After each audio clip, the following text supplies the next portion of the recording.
Ladies and gentlemen, this is former WCW and TNA ring announcer David Penzer, also author of Sitting Ringside Volume 1, and you are watching and listening to TNA Cross the Line podcast.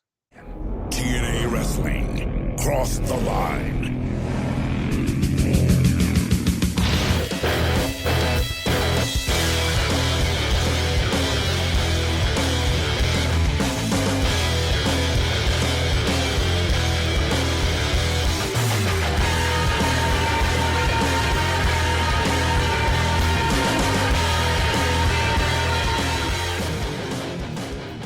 And we're back with episode 260 of the TNA Across the Line podcast. I'm Bob Colling Jr. With me, as always, is Dallas Gridley. In Dallas, we are about to watch arguably the biggest show in TNA history to this point, because it is the first monthly pay-per-view in which we are on the road.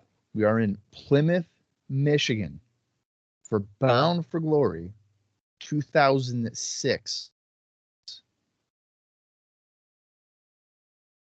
How are you feeling, Dallas? Bob, I've never been more excited than I am to watch Bound for Glory. Look at this. DVD in hand, ready to go, in the plastic. Not open. In the plastic. I thought for sure it'd be open. So did I. I'm very surprised. And it's funny because I was looking at it when I pulled it out.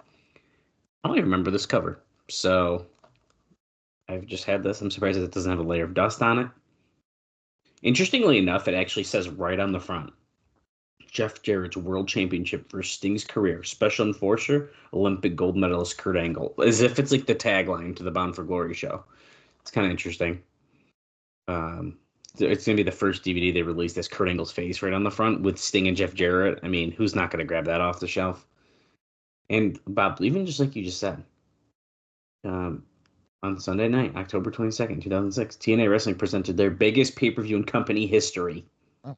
So, I'm not lying. This is a pretty big deal. And pretty much the first little blurb only talks about the main event. Hey, it's Sting, it's Jeff Jarrett, there's Kurt Angle there. It's pretty cool. Don't miss your chance to relive the 3-hour extravaganza on this DVD with special bonus footage of the TNA Interaction Fan Fest. Interestingly enough, this does not make any mention of the pre-show, which is not in the version that we are watching, which I'll mention it when we get kickstarted here. But it's pretty interesting that is not included. Although they always say it is and then it's not. So who knows? Yeah, because I feel like I remember I would buy various DVDs from TNA, and being a completionist, like I'd want to watch the pre-show, and then. Right. I couldn't find it. Yeah, it didn't exist. I do remember, I feel like a rumor that we read during our news and notes section, that they were considering the pre-show as like part of the show. The first 30 minutes is free. I think that was like part of the thing. So I'm almost even more surprised it's not included on the DVD, but also when I like skipped ahead just to make sure on our version, it's also not there. So how much part of the show really was it? Right. I guess it wasn't. But hey, it's Bound for Glory. We have freaking a pretty awesome card. There's a 6 sides of steel match. We have a Monsters Ball match, an 8 Mile Street fight, and a lot. Someone's getting fired. Yeah, unfortunately. Kevin Nash someone had already been fired. Yeah. And then they were like, nah. Yeah. Got the Kevin Nash Open Invitational X Division Gauntlet Battle Royal for Bound for Glory. I mean, this card is loaded. Yeah, we have street fights. We have Monsters Ball, Cage, Careers, Kurt Angle, Kevin Nash. Jake Roberts is here. Jake Roberts. That's another one. We're in Rhino's hometown, Detroit. Right. Kind of. We're outside of Detroit, but we're in Detroit. We're basically in Detroit. According to this, we are in the Motor City. We have Fozzie's Enemy is the theme. Oh, shit. It was in that music video on Impact, yeah. That's great. So Chris Jericho might be here doing a live performance. We don't know. That'd be fucking wild. Maybe we'll see the ICP. Who knows? We could. I mean, you never know. We are in for quite a treat tonight. and I am very much looking forward to it and getting right into this show. I'm looking forward to it as well. I think that if on paper, when you look at the card, and we've talked about it enough, so we don't need to continue to repeat it, but I think thus far, this is maybe the most exciting card. I mean, top to bottom, there's not really like a match that's like going to be boring, I feel like. Well, Sabisco Young is probably going to be like super short, but that's your breather.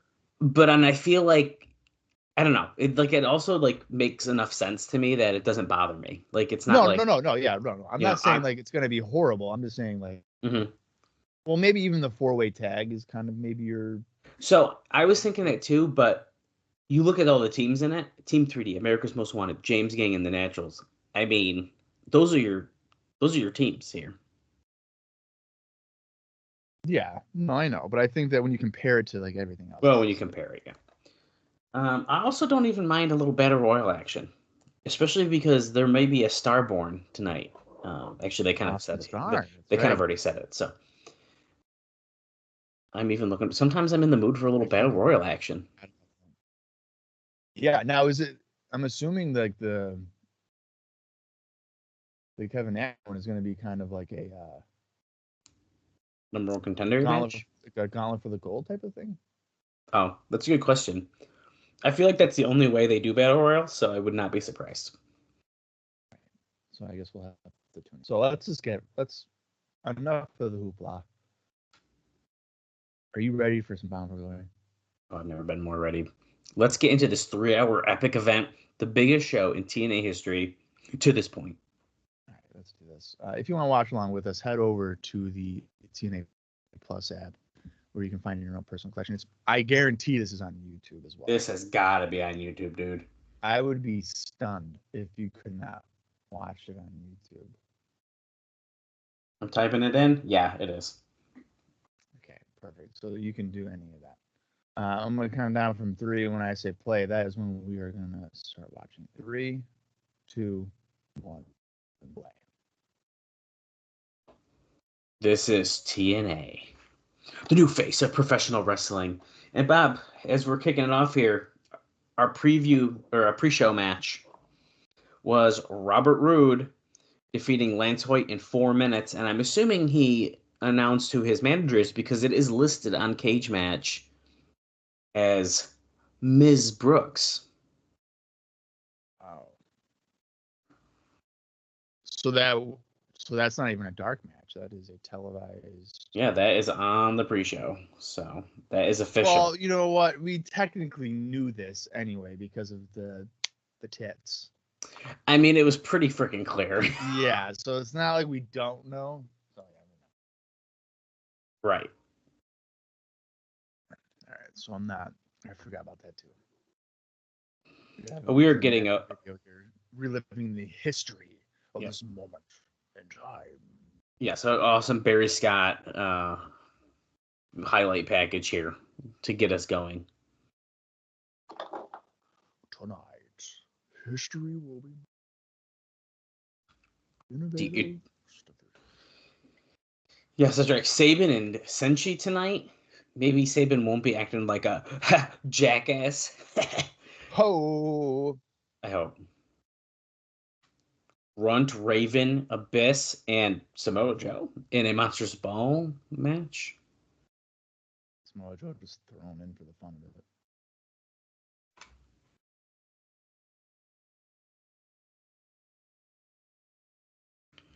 Rhino, Christian Cage. The friendship is over. Perhaps the greatest wrestler alive today. We're also kind of teasing a little new look for Sting. We've been seeing that in those like highlight packages that they're showing even right here, where he's got like his face paint's got a little color on it too. It's a little different. Kind of interested about that.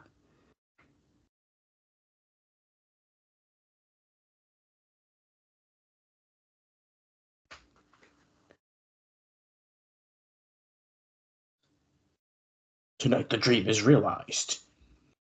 Oh, here we go.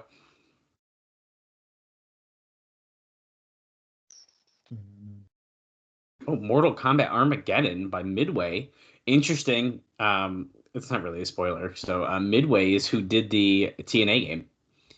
So look at this. Detroit, Michigan, even though it says Plymouth right there. Getting the shot of the impact zone. It's not the real impact zone, but we're going to call it that anyways. I like how you said that when SoCal Val had her leg up. That was not the impact zone. This is the... Whoa.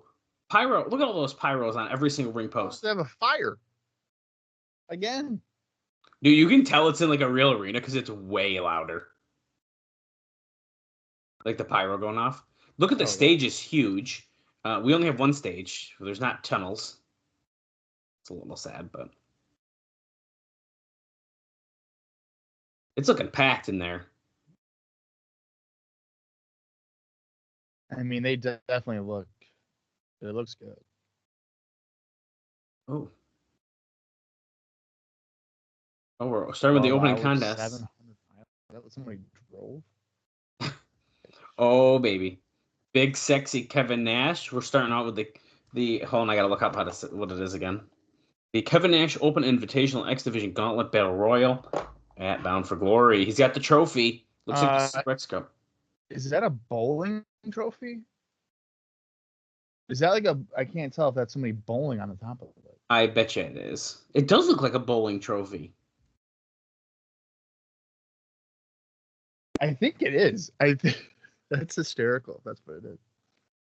He's dressed in a suit as if this is like the... It is a bowling trophy. Today just said They just said it? Yeah. He's like, what? Jesus. Why is he coming out with a bowling trophy? That's hilarious. Oh, yeah. Oh, my God. Oh, shit. From TV land, here comes Austin Starr. A star is born. It's just Austin Aries, but with a feather boa and a little hat and sunglasses.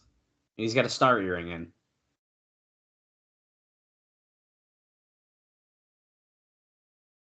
Oh, wow.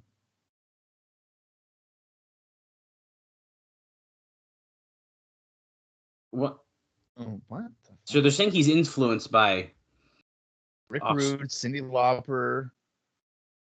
He said it. He said the Grand Wizard. Like, he said a ton of shit. He's got a favorite TV star or something, they said too. I don't know. It's kind of weird, but it's Austin Aries, so we'll take it for now. And the second competitor from Bombay, India, it's Sanjay Dutt. The original player from the Himalaya. I'm actually really surprised that they would start with Austin Starr, but me too. But I guess, they've been hyping it up enough on TV that I feel like people would be excited about it. So yeah, and we also technically know who he is. Well, yeah, they even showed him in that last one, I think. Right. So I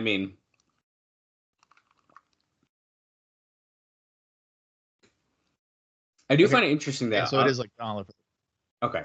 Yeah, we have a minute before the next entrant. I do find it interesting that they brought Austin Aries back as Austin Starr here, and basically with Roderick Strong, they're like, fuck it. I kind of understand it in the sense that you want personality, and Austin Starr has that. Roddy's very, at least that's fair. At this point, very cut and dry, like a wrestler. He didn't really showcase that, or didn't have the opportunity to showcase his personality. I think now here in 2024, he shows his personality a lot more. Because he is a funny guy. If you ever watch a shoot interview of his with his buddies, he's actually pretty funny. Kind of reminds me of Dean Malenko. He's got a very dry, Malenko's got a dry sense of humor, but you don't really know that because in WCW he never talked, really. Right. Here's the next competitor. Who is it going to be? I don't know what that move into the ring was, but it happened. It was probably not supposed to go like that. Oh, it's Maverick Matt Bentley, who I was very confused looking at his tights he's wearing because they got rips in the thighs, like they're ripped jeans kind of. I don't like it, but that's fine. No, I don't like this version of Matt Bentley. I liked it better when he was just Michael Shane with the regular gear. I agree. It is definitely a weird time for Bentley here. or Maverick Matt. The pendulum elbow by Austin Starr. Oh, Tanae's asking Kevin Nash about the trophy. It looks like a bowling trophy. He goes, no, it's not. It's got Don Carter up on top. Sanjay Dutt takes out both Maverick Matt and Austin Starr. Next entrance coming out right now. It's Jay Lethal, who's definitely out here before it was the one was left, but he just got a good pop too. Yeah, he did. Going for that hip toss, but he countered it with a cartwheel and a drop kick to Austin Starr, going right after Maverick Matt. Of course, he's teammates with Sanjay Dutt, so they're going to work together a little bit.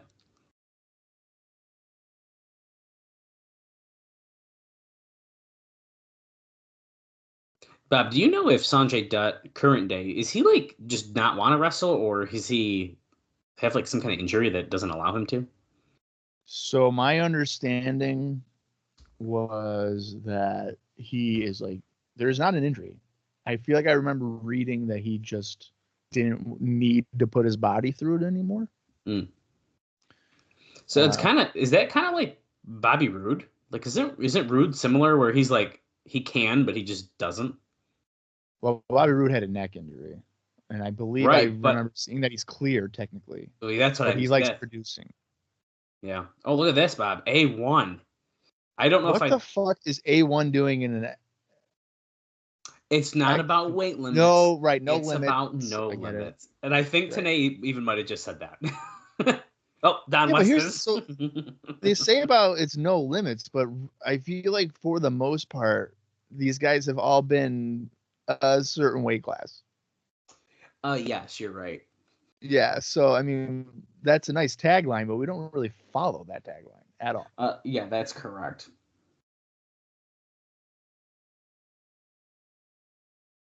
So really, he should be a favorite to win this because he is easily 75 pounds heavier. Easily. Just straight up muscle compared to anybody else in this match.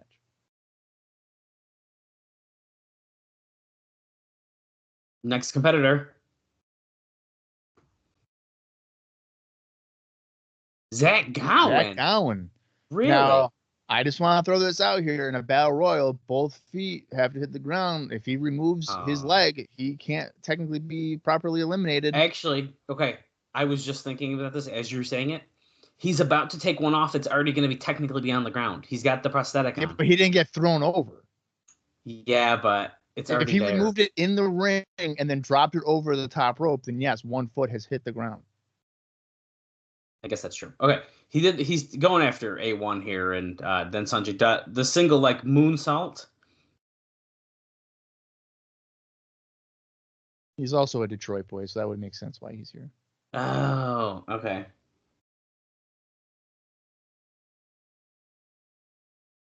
Six, 5, 4.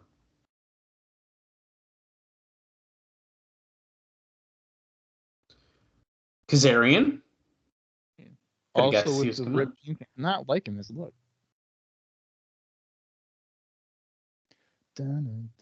I feel like it's like they're kind of like not rock stars, but rock stars. Kazarian and Maverick Matt just tossed Sanjay Dutt over the top, eliminating him.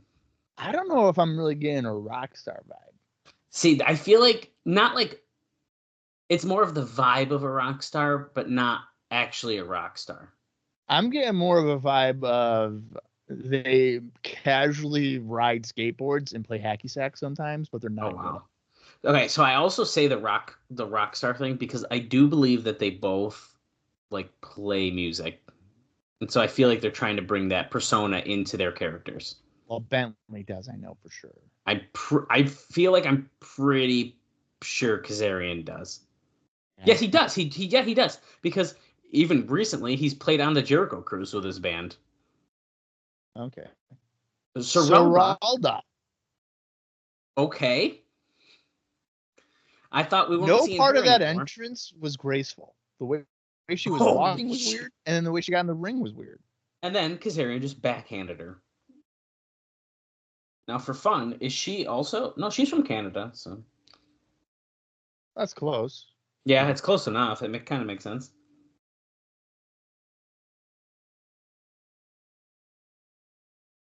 Going after Austin Starr. Little atomic drop. She's waiting for him to turn around. Goes for the clothesline. Austin Starr ducks. Goes around the back. Serralda puts it into full Nelson. He gives her a low blow. TNA goes, that shouldn't have any effect. A1 has just destroyed Serralda by eliminating her. A1 eliminated. A1 got eliminated. I can't believe it. Shark Boy? The fans love Shark Boy, of course. Shark Boy. Bob, I'm going to tell you right now, that is officially the last time we are seeing Serralda and the last time we see A1. No way. Right. Wow.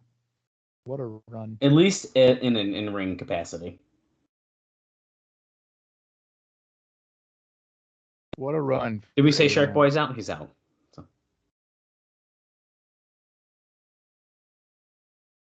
Wait, Shark Boy just got eliminated? No, he came out is what I meant. Sorry. Oh.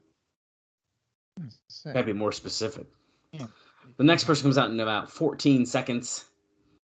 Or woman at this point, you never know. Or woman. Who knows? Literally anyone could be into this match. I mean, Kevin Nash curated a great group of X Division stars and some that you may consider not in the X Division. It sounds like maybe Alex Shelley? Yeah, it is. Huge pop.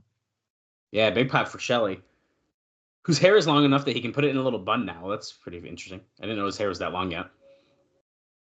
Speaking of Alex Shelley, Bob, a little current day chatter. They're definitely putting out some teasers for the Motor City Machine Guns in WWE.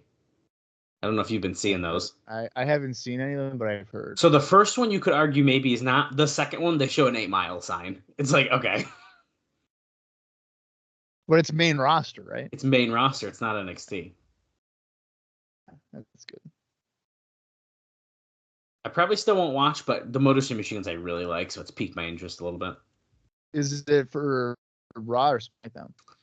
People are assuming SmackDown. But I don't know if it's really said yet. Good for them. They deserve a You're run. damn right they do. Oh D-Ray. My God, dude. D-Ray 3000. Dude, when is the last time we saw this guy? I gotta look. 2004? Or no, was he? I feel like with Norman we saw him recently, maybe. Like not recently, but not as far along as we thought. No, it was November. Oh, that's Explosion. Victory Road 2004. What? Wow. I thought we saw him earlier than that. Yeah, in a 20-man Gauntlet Battle Royal. Of course. So basically, we'll just say 2 years. Maverick Matt has been eliminated. Wow, I can't believe D-Ray 3000 is here. You know who should come out in this match? Oh, New Jack. Oh my God, dude. That'd be fucking insane. A reunion with Shark Boy. The other member of the paparazzi, it's Johnny Devine. His hair's wicked long, too. This is what happens when we do these tapings. I don't realize how long these people's hair gets. They change their look. Zach Gowen has been eliminated by Johnny Devine. Bob, that's also Zach Gowen's final TNA appearance. What? Ever. Wow. Ever. Wow. That is... A1 at least comes back in a more of a current day thing, but he isn't. I mean, we're never going to see him again. I'm surprised that Gowen was never on like a one night only or something. That's what I was trying to look it up, and I was very surprised. Let me double check.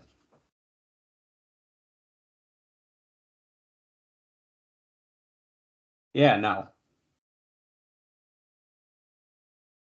I don't know why. It's kind of interesting.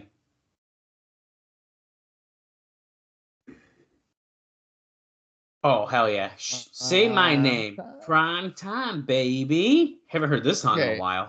I was going to say, important to note, not coming out to Diamonds in the Rough theme.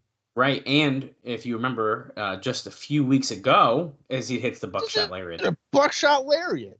Into the ring, yeah. He kind of turned his back on Simon Diamond and David Young, so we might be seeing a resurgence of Elite Skipper, and I am here for it. Well, he also like kind of dabbed up Ron Killings, or Ron was trying to get it. Yes, that's right. That could be a thing. Oh, Kazarian. Felix. No, Kazarian hit the rope. He like pulled it. Oh, he did? I thought he just slipped. No, I think Kazarian, when he was going to do a springboard, I think it was on purpose. He like kind of jiggled the rope and it made Skipper fall. Oh. Who's out next? Oh shit! It's short sleeve Samson. Why is Slick Johnson? Because he's bald. That's why he's all like he's my buddy. No, short sleeve Samson. I believe. Oh, who's eliminated? Shark Boy. Short sleeve Samson lives in our area. He does. I've seen him. At like there's like a retro game con, and I saw him there, and I was like, I know who he is. Huh. I won't oust them on the podcast, but that's surprising. Austin Starr holding short sleeve Samson over his head. He can't like bring himself to throw him over the top. Oh, who's coming out next? Norman Smiley.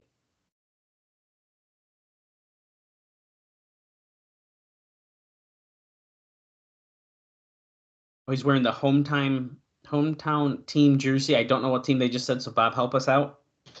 The Plymouth Rangers or something like that? Wait, I don't know. Wait a second. I think it's like a minor league hockey team or something. Oh, okay.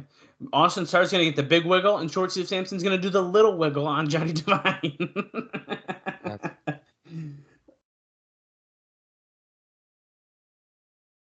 Oh my God, Kevin Nash does this. I've just watched the same thing this morning in my room. A short sleeve Samson is tossed over the top onto Shark Boy to be eliminated. Damn it. Short Samson's chasing Slick. Get him.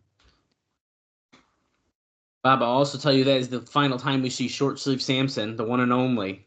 Wait, now Slick thinks that he's in the match because he rolled in there to get away from short sleeve as Petey Williams comes out. Petey's the final competitor. Slick thinks that he's in. Slick Johnson just eliminated Elix Skipper and Norman Smiley. Wait, he's kind of jacked. He just took off his ref shirt. He's ripped for a referee.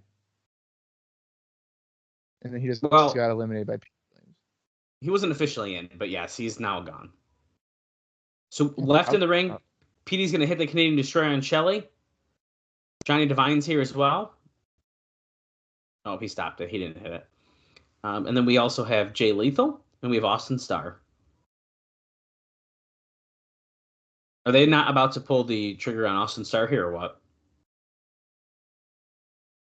I feel like Austin Starr is the obvious choice. But the crowd's wicked wants Petey to win. There we go. Canadian Destroyer. Well, they saw what they wanted. He can get eliminated now. Well, it'd either be that or I think it's either Austin Starr or Lethal. Lethal, yeah. It looks like Lethal might. Well, it's not Petey because there he goes. I literally just made the joke. He did what they wanted, and now he's gone, and that's what happened.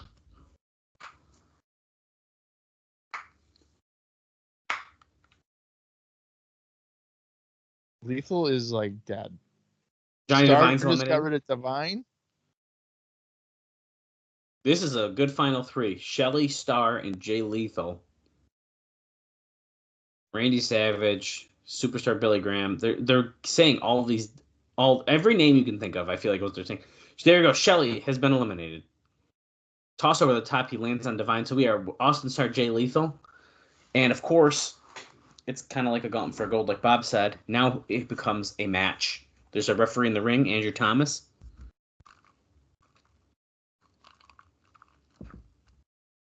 Uh-oh. You don't. Oh my God! A full Nelson Dragon super. Oh, he almost got it, but Starr got his foot on the rope. That was a very good Dragon Suplex. Yeah, You don't think that Kevin Nash is actually a competitor in this, do you think? I don't think so. I don't feel like he'd be wearing the full suit if he was. I feel like he would have came out in something a little different. Do I think we could see Kevin Nash fight whoever wins on like Impact? Maybe.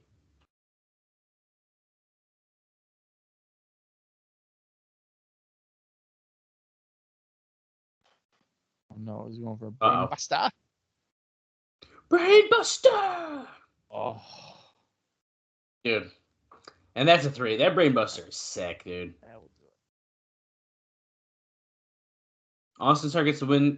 Kevin Nash just said he's going to come down to ringside, so I'm assuming he's going to present the trophy. Oh, Shelly's back out here. He's pissed.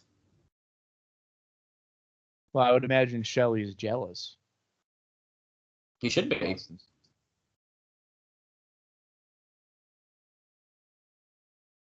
A Star is born tonight. He made his debut at Bound for Glory. This is actually interesting to me, though, too, because normally they don't play, like, dumb. Like, TNA is very good at being not, like, insulting your intelligence about, hey, you've seen him before, but they're acting like we have not seen him before. Well, that's wrestling for you. You just got to ignore. Yeah, but they don't do that a lot. Okay, Shelly's in the ring as Nash shaking the hand of Austin Starr. He's going to present him with the giant bowling trophy. There it is. He gave it to him.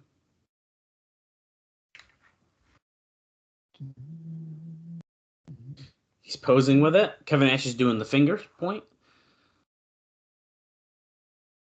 Don West. That is a bowler on top of that.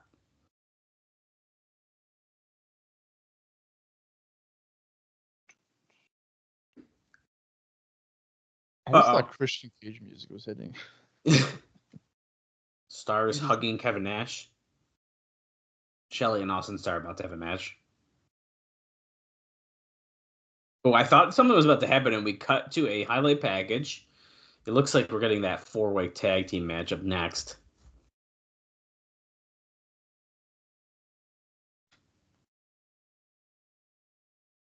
Yeah, so we're seeing footage of LAX beating down AMW. Hernandez doing the border toss to my lovely Gail Kim, which was absolutely devastating.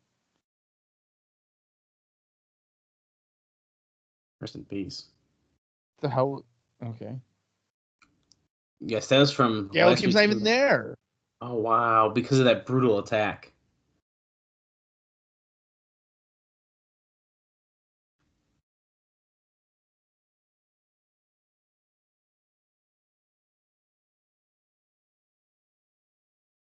You want us to look past this?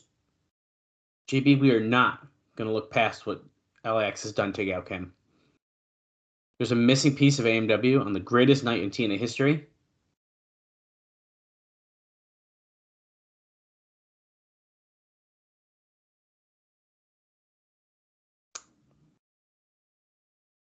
I don't even know how you call yourselves men, and he just whipped something against the locker behind him.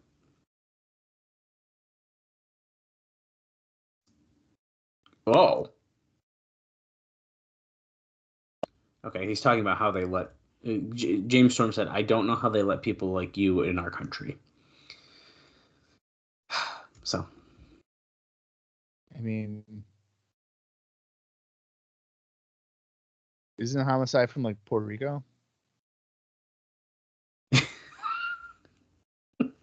Kind of makes it a little funnier, right? I mean, Hernandez, I think, technically is from Texas. So, I don't know. So, yeah, I mean, yeah, what he said literally makes no sense. Here comes the franchise. Shane Douglas now. Of course, he's going to introduce his team. If they lose, probably the experiment's over. Blah, blah, experiment. Blah, blah, the Naturals. Blah, blah. I'm making them a worse team than they were before I joined them. Right. Blah, blah. I've helped their career 0. He did more harm than good to their... Right. And I did... Listen, I don't want to say it's his fault, because it's not his fault. Because obviously he didn't book it, but it ain't good. It's not good. Cut the damn music. Now, I think I've told the story before, but I met Shane Douglas at a 2CW show many years ago, and he was cool as fuck. So, always will like Shane Douglas. I remember that show. He beat fucking J. Freddie clean. That part not as cool. I was like, what are we doing? Yeah, that part not as cool, but it's so weird. But he was very nice. I think was he a surprise? No, he wasn't. He was promoted for that? Yeah, he was promoted. Here come the Naturals, who might have worse gear on than they've had so far.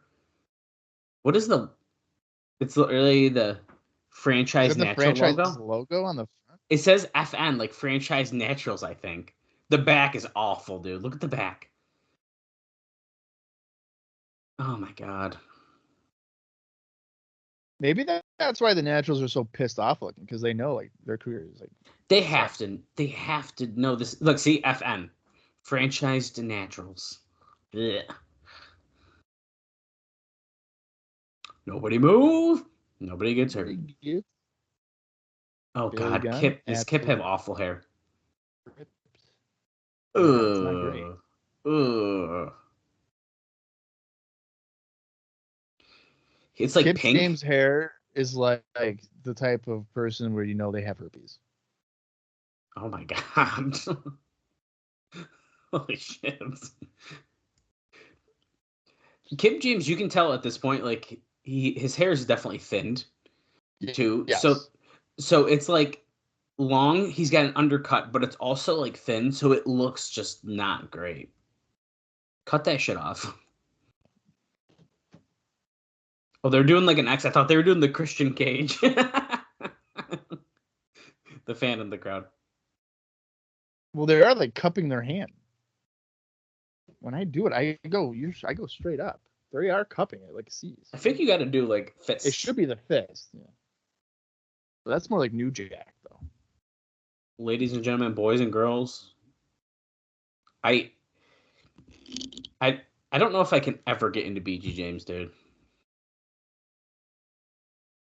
Ever. Like we were watching over on IcoPod back in the day with the roadie. Even then, it's just not working for me. So if it wasn't working, okay, the roadie is fine. I like him like sneaking around ringside, like not. Okay, yeah, okay, that's good. He wasn't talking then, though. Right, that's true. He was quiet. But with the real Jesse James with My Baby Tonight, that's not good. Oh that's my God, really dude. It was brutal here at AMW. Potentially one of the best tag teams in TNA history. Even though I hate to say it, I think we're getting close to a implosion. Maybe tonight. Who knows? They've been teasing it quite a bit on Impact. I think you're right. I also think that are they like turning face again with the whole Gail Kim thing? So that part's interesting. Okay. I have an official prediction here, Bob. Official prediction as Team 3D is about to come out. They just showed, I didn't even make this connection right away. They showed the highlight video from LAX attacking Gail Kim. Right. Obviously, LAX is not in this match. Right. Okay. Here comes Team 3D. Now, Team 3D has been like, hey, we're going to refocus. We want a tag team title match. So you'd think that Team 3D is probably going to win this match. Good chance, right? But AMW, they need revenge on LAX right now. LAX has a tag team title match later in the show.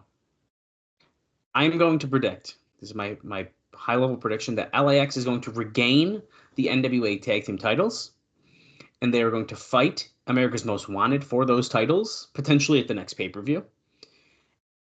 And AMW is going to lose. And that is going to put the final nail in the coffin, unfortunately, is what I'm thinking. That is my prediction. Gotcha. You're right. I think that could, and they're going to be a babyface when they fight LAX. Then that's why they're kind of getting that sympathy because of Gail Kim. I think that can work. Shane Douglas is leaving. He is not going to stay here with the Naturals. Also, Kip James said "suck it," which I don't know if he's allowed to say that. That's pretty cool. I like that. The "suck it" one is it's the same idea, I guess. Like I just saw recently, like Bryan Danielson like tried to trademark the yes or whatever, and it was like because it was a free trademark, and then WWE like sent him a cease and desist and was like, you better not do that, and it's like, but it's not trademarked, and so they like abandoned it, I think, and now WWE's trying to trademark it. I was like, what the fuck? Yeah, of course they are. Of course they are. We are starting off here with James Storm and Chase Stevens in the ring. These two teams have quite the history in TNA. If you've been listening along for a while, you know that as well by listening all in our archives through the Asylum years, through FS1. Brother Roy, Bob's favorite Dudley boy, is in the ring. Even more than Big Dick, even more than Spike, even more than Sign guy. Sign guy. You know, that's the one I was looking for. What about dances with Dudley? That's a close one for you, I know. Oh. You might like Devon a little bit more though because he's jacked as fuck. I like Devon when he like shakes on the mat after falling off a ladder. Oh yeah. That's usually pretty fun. Okay, Brother Ray and BG are dancing to do this punch thing. They do the hump thing and then do an elbow. I hate it. I just can't get into it. We're looking at two different things here, right? We're looking at two teams that are sports entertainer teams and two teams that are wrestling teams. Yep. And it's real clear. There's no doubt about that. I think my dislike for Brother Ray has grown just because of his Twitter. Oh, like current day? Yeah. Yeah, it's pretty rough.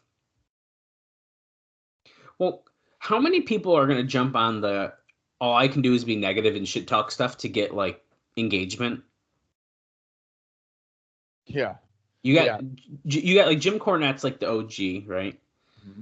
Bischoff, Mm-hmm. Russo, Mm-hmm. Brother Ray. Mark Henry keeps trying. It's amazing. Booker T. I saw recently like Bischoff, you know, he hates the false narrative, and then he shared a false narrative about what Brandon Thurston said. It's like, you're doing what you hate. What are you doing? Bischoff is actually, I watched a clip. This is my first Bischoff clip in a long time. Look at that. That was a different Tower of Doom, so I don't hate it as much. They did it a little differently there. Because Stevens was in the Tree of Woe, and so he wasn't doing shit. He was stuck there. Okay, we're going to see the replay. We can explain it better. Oh, no, it was Andy Douglas. Oh, no, it was Chase Stevens. Andy Douglas was on the top, and it was like Storm went underneath Harris and then pulled them back, like, as an electric chair. I just saw a video because they were talking about, because the Mr. McMahon documentary has been out now at this point, and they talk about the Owens blood is on the ring mat and stuff. So Blue Meanie, like, essentially, like, explained that it wasn't Owens blood. Right. It was because of the bloodbath in the pre-show. And so I happened to watch the Conrad and Eric like clip they shared, and this is the first time I've listened to an Eric Bischoff clip in probably 3 years. Yeah. I have the Storm. Well, I mean, the thing too about Bischoff is that there's no difference between 83 weeks and Wise Choices. It's the same podcast. He doesn't talk about anything 83 weeks really on that podcast anymore. It's always AEW or WWE. Yeah, I don't like that. Present. I just want to point out, so Devon did the move that I don't know what he calls it. It's like the reverse. It's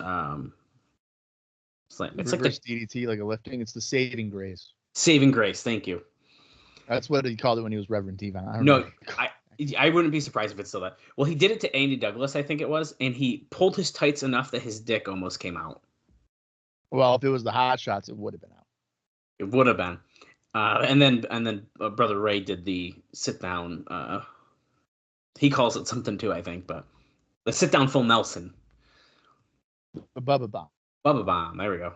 Jesus. Or does he now call it the Brother Bomb because he can't call it Bubba? Oh, right. Like a Dudley Bomb or something. Or you can't even say Dudley Bomb. Brother Ray slaps the back of the thigh of Chase Stevens, setting up for the Doomsday device. There it is. You cannot give Team 3D an opportunity. Now, Team 3D is in the ring with the Naturals here, and I believe AMW and the James Gang has brawled out of the arena at this point. Really? What's that? Boom. Hits it on Andy Douglas. Flopping around like a fish. He learned that from Devon. Devon? The crowd sort of said get the tables. Not very loud, I feel like, but... Oh, there we go. There we go. But Chase Stevens hits a double drop kick, taking them out.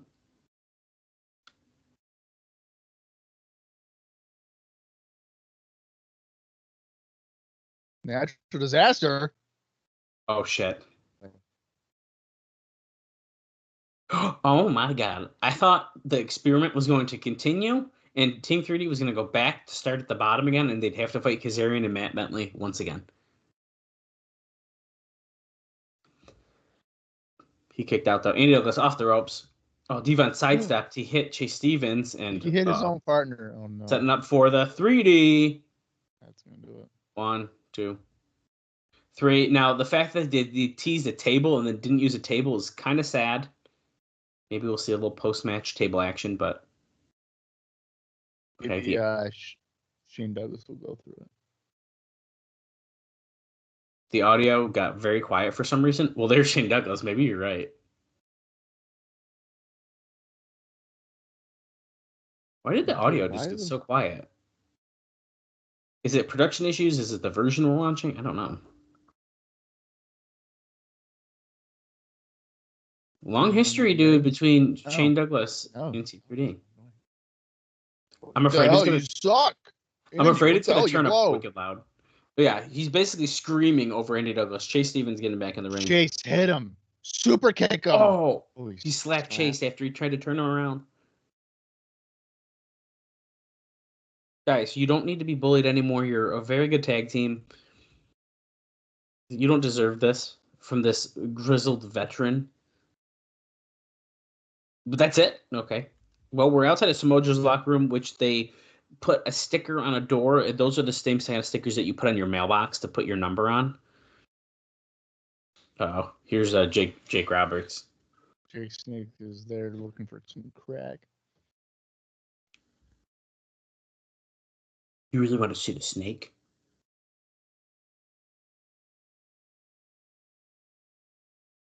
Wait.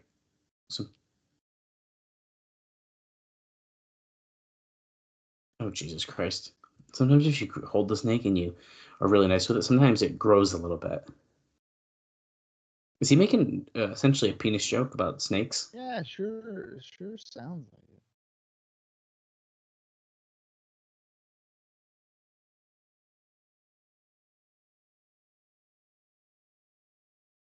it. Jake Roberts is basically saying, I'm only there to check the pulse of who's going to be alive and who's not.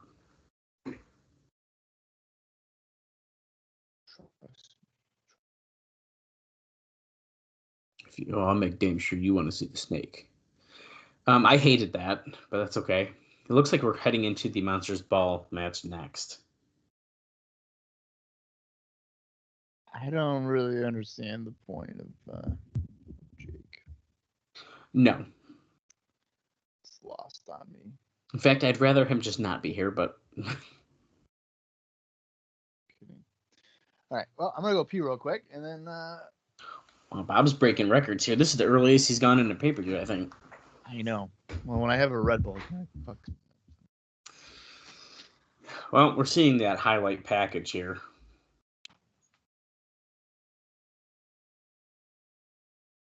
Raven's yelling at the Monster Best. Samoa Joe doesn't respect him because he's, of course, has possession of the NWA title. He's concentrating on the title too much, not as much with the Monsters Ball matches are coming. We've pointed that out throughout the build for this. I mean, it's kind of made no sense. But that all being said, yeah, a little brother brunt action. Of course, Jake Roberts comes out. He's like, I'm going to be in the...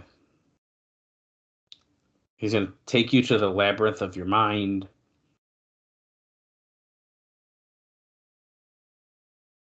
A man who feasts on the anguish of others.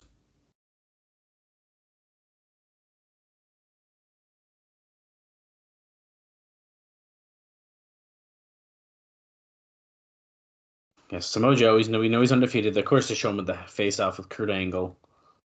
Pretty much every clip they're showing of Samoa Joe has the World Heavyweight title with him, which is pretty interesting.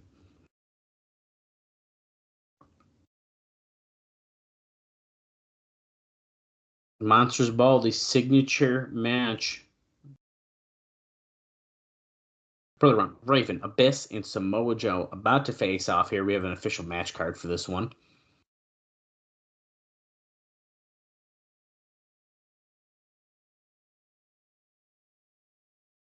Sweet ass laser lights.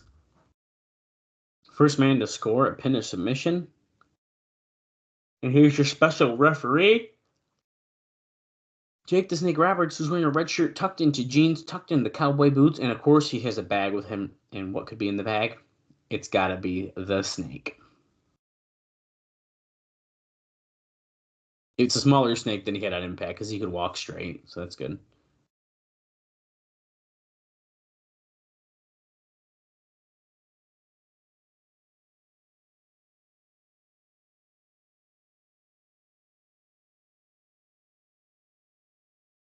And coming out first, the Monster Abyss. And does he have Father James Mitchell with him? He must. But I don't see him. Oh, blue fire for Abyss. That's pretty sick. Ah, there's Father James Mitchell. He came out after the fire. He's coming out very slow, which makes me feel like he's going to be attacked, but now he's got regular fire, too. They're giving Abyss quite the entrance here. You can hear the pyro going very well in my ear.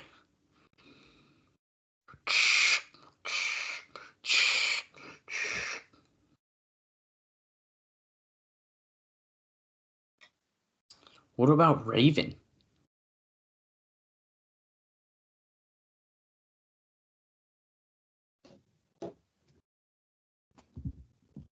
Here comes Brother Runt.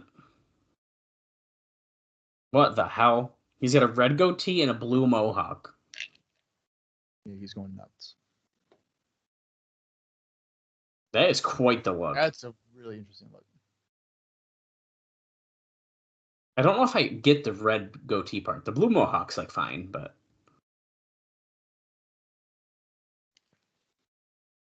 Oh, there goes the audio back up. Holy shit. Okay, I gotta turn that down.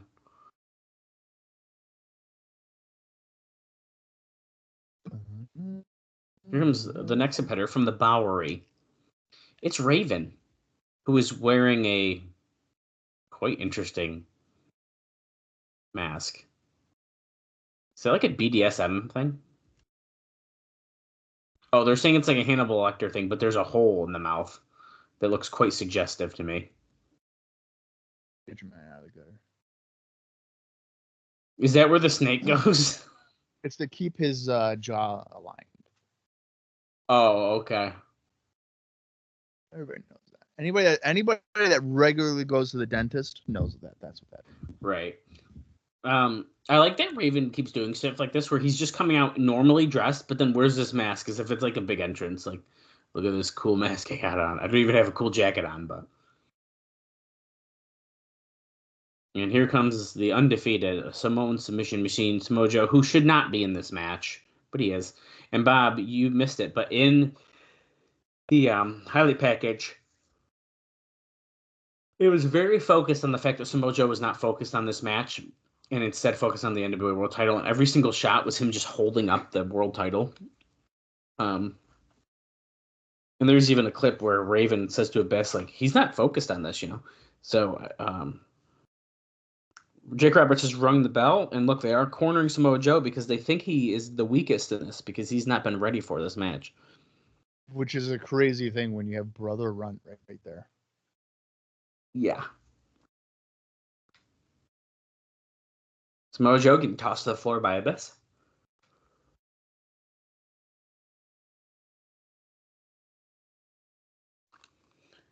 Brother Ron has slid out. There's a table right there that Team 3D was probably supposed to use.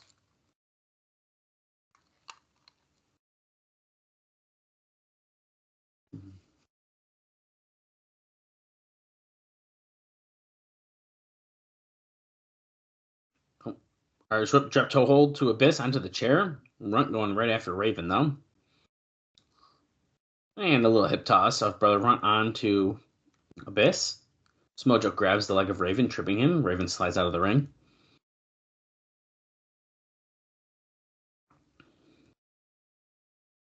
Do you like that Jake Roberts so uneasy on his feet, he's got to hold the top rope the whole time? He's like staying up against the ropes. Okay, he moved once, but then look, he kind of like... Now he's like sitting down. He's sitting on the middle turnbuckle. I'll be honest, I thought Jake Roberts was just going to be at ringside the whole time and not in the ring.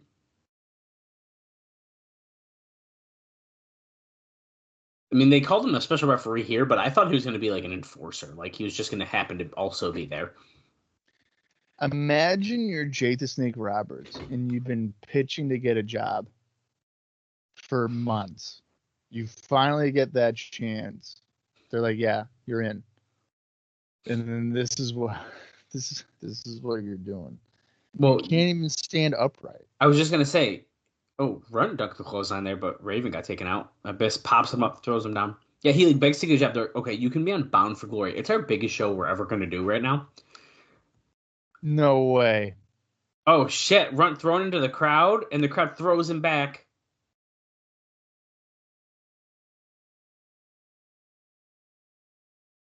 Raven clotheslines Abyss up. I can't believe that just happened. That was wild. What the hell? Raven did like a corkscrew plancha to the floor. Didn't say it was graceful, but he did it.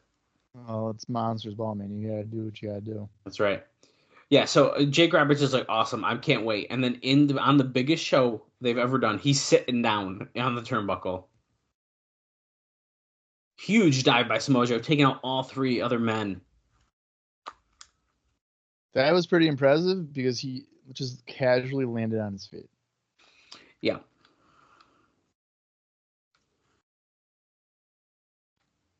Guys, we got to take another look. Oh, we're throwing the Runt into the crowd part again. And then Samoa Joe's dive. Yeah, pretty good. Well, I can't believe TNA is still saying, guys, is there any way in the truck that we can see that? I think for the past 4 years, we know that we can. Is there any way we can see that again? Anyway. We got to go back and find out what episode they learned they could do instant replay. And then... That was a good time. Guys in the truck, can we get a replay of that right-hand punch? It literally... I'm pretty sure they did at one point, like, for a punch. It was what? Holy shit! Holy shit. Okay, Samoa Joe just fell off the stage. He was brawling with Raven, and he went through a table. Back first. That was not a short fall, either. It looks like Brother Runt and Abyss are climbing scaffolding on the stage also.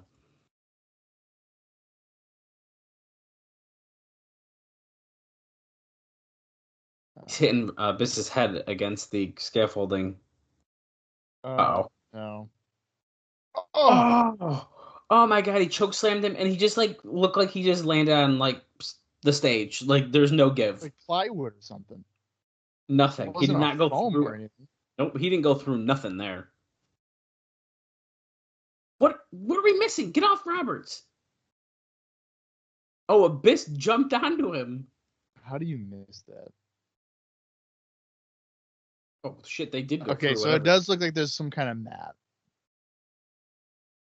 The way that it's like pressed in there. Well, let's see. Here we go. Oh, dude. Definitely doesn't look like there's a lot of give to it, though. No, I don't think so. Ever. I feel like Jake Roberts is reacting in a way that he's trying to get the attention. He's doing the Aubrey Edwards. Yeah, No, but like, no, I know. worse than what she does. Oh my God! Raven just threw Samoa Joe off the stage again through another table. Runt is being tossed back into the ring by Abyss.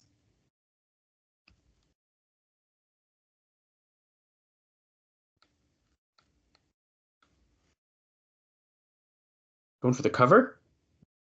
1, 2. Oh. Slow count. Oh, Raven broke the pinup, I guess. I didn't even realize that. What also I think is interesting is Roberts was like, I don't want to be a referee. I did that before. I hate that. And he is literally a referee. Yeah.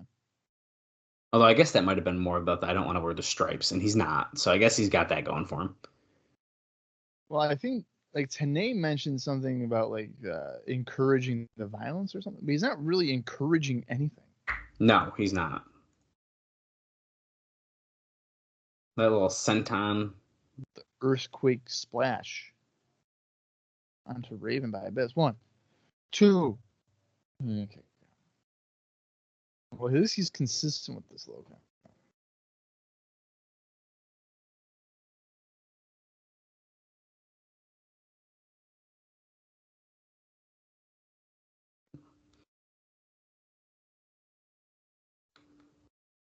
Oh, shock treatment. But Samoa Joe's up. A couple right hands. He hits Abyss. He hits Raven after he dropped down. Yeah, even Roberts right there was like pointing, like, yeah. Yeah. Oh, Raven tossed to the floor. Atomic drop on Abyss. Samoa Joe coming off the ropes. The Yakuza kick, and he misses a senton. Uh-oh. What is Abyss doing? This chair that he's got is like one of those little plastic folding chairs. Like, holy shit! Did he just kick him in the nuts? I don't know if he did. It didn't affect the monster too much because he just grabbed him in a chokeslam. Discus slap to the face. There you go. Power slam kind of onto the chair. Missed most of it, but Raven is in to break up the pin.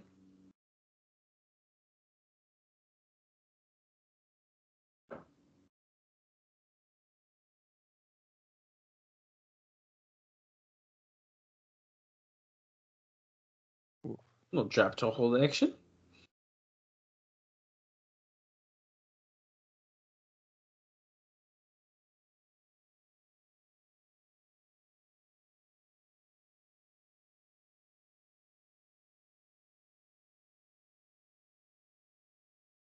Abyss standing alone in the ring. Uh-oh. James Mitchell has a bag for him. Doomsday? I wonder what's in the bag.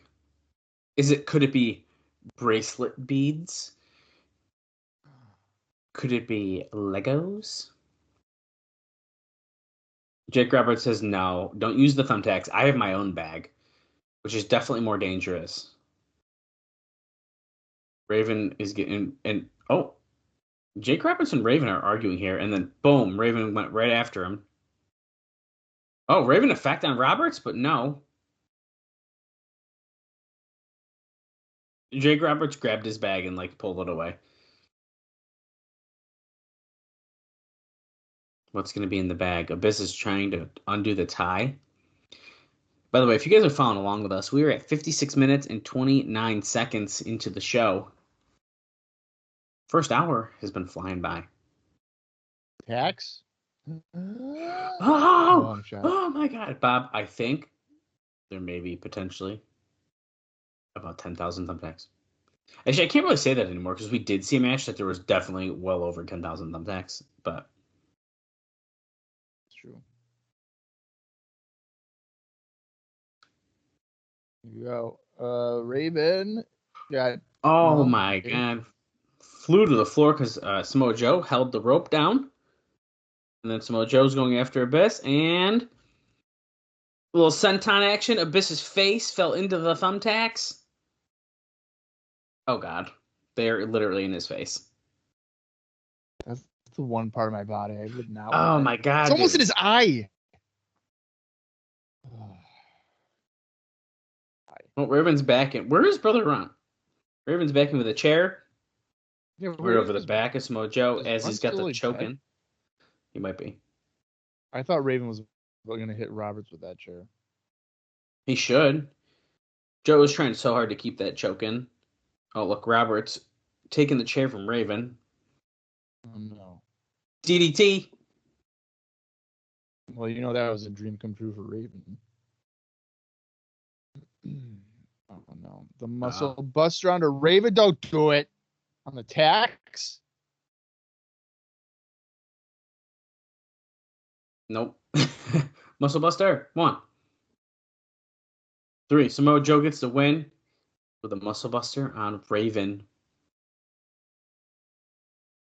I feel like that wasn't as violent as I thought it was going to be. Yeah, I wanted more violence. I wanted some blood. There's a little bit on Samoa Joe's stomach, but I don't know who that's from, and it's not enough. I think it's from Run. Run is busted. It was fine.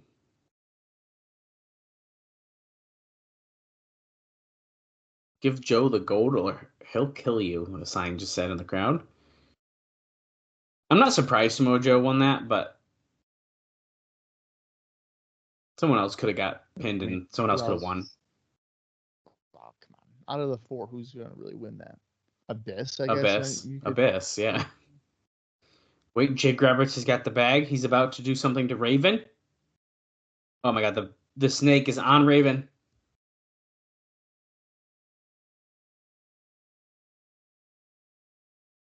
Which snake is that? Do we know?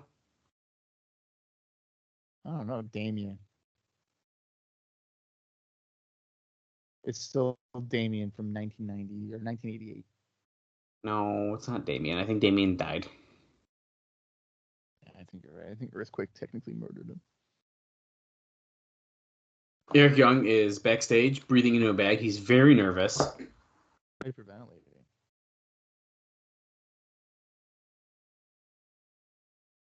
He's blonde again, by the way.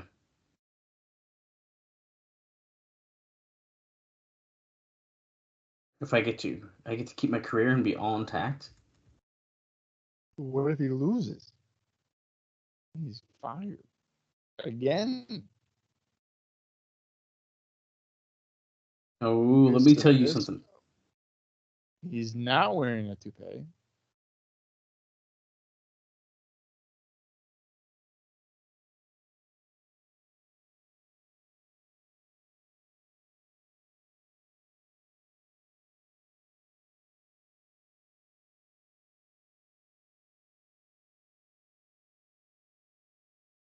See ya in Larry Ladd. Oh, he's nervous. I was trying to find more out about the snakes.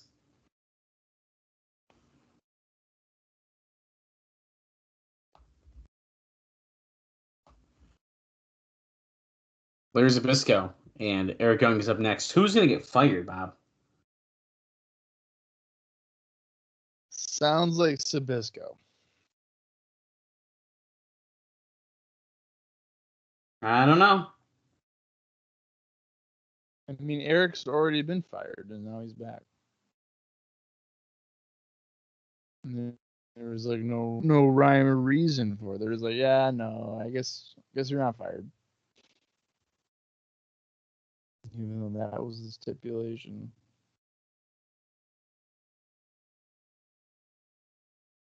I don't know. We're never going to know what snake it was, but...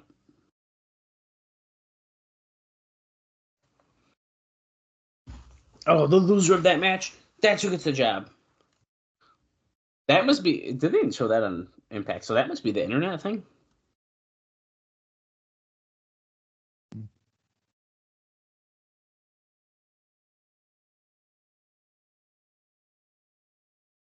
Here comes Larry Zbyszko come out in his Ribera Steakhouse jacket. He's a legend. Now, the last time we saw Larry Zbyszko wrestle was against Raven, and it was really fucking bad. I'm hoping this is just as short so that we can just say, well, at least it was short. Yeah, But I can't imagine it. Eric Young is pretty entertaining, though, so I'm hoping that that'll kind of help keep this guy. Look at this. David Penzer's in the ring. He's never in the ring in TNA. No, he's not. Now residing in an undisclosed location. Showtime Eric Young. Well, he doesn't want to get. You can't find him to fire him if you don't. They just gave him so much pyro, it scared the shit out of him. He's wearing white tights. Not a good move.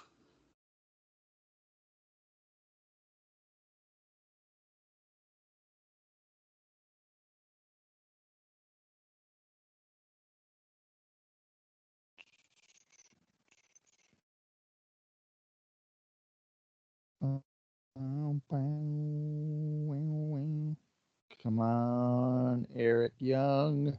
Win it for the skipper.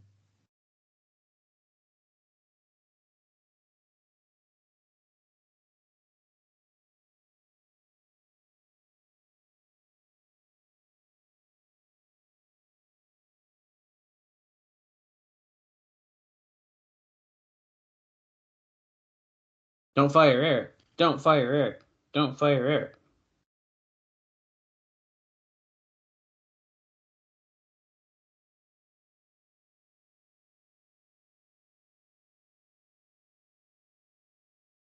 Boo. Yeah. Boo. Ooh, ooh. Yay! Ooh, yay!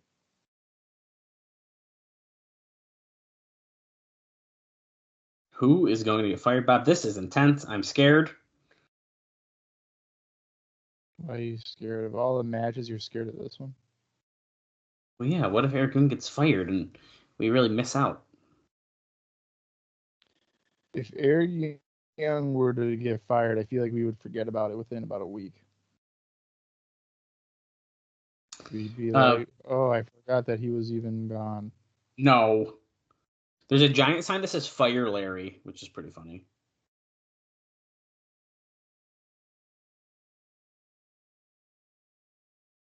Don't fire Eric.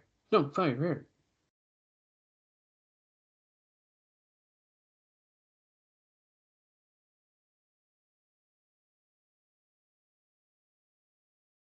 Somebody get the stopwatch ready because he is stalling.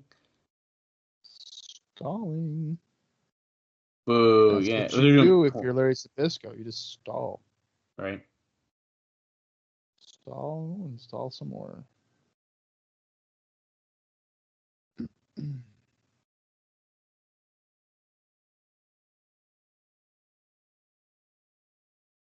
Okay, we're finally going to lock up. No, okay.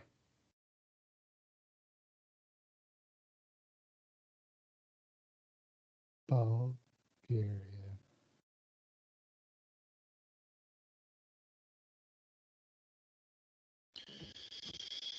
Come on, lock up. There we go.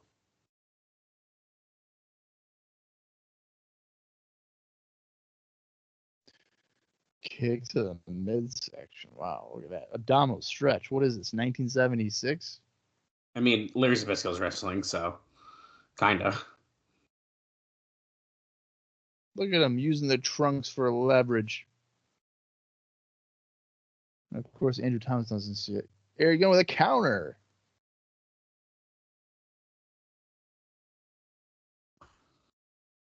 Oh my God, Andrew Thomas is blinded.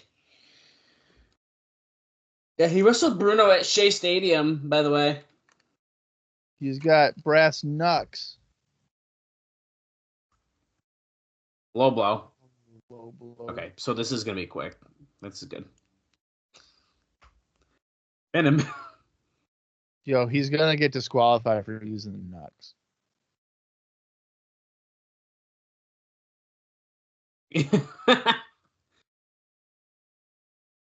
There we go. Okay, perfect. Match is great. Larry Zbyszko is fired.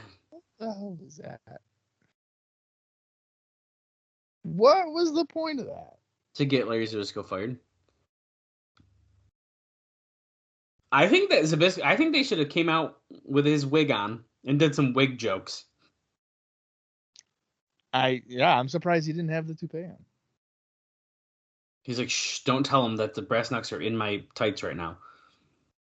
He's going through the crowd, celebrating with the fans.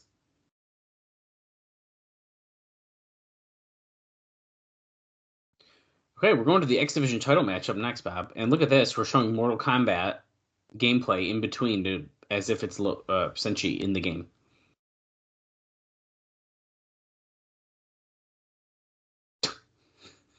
It's so funny.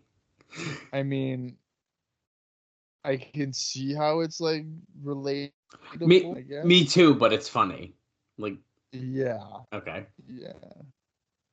They're trying to push that sponsorship a little too much. Yeah. All the stickers on the ring aren't enough. I don't think that was intentionally supposed to be funny. Oh, fuck me, dude. Jim Cornette's coming out. I really thought we could go a pay-per-view without him on.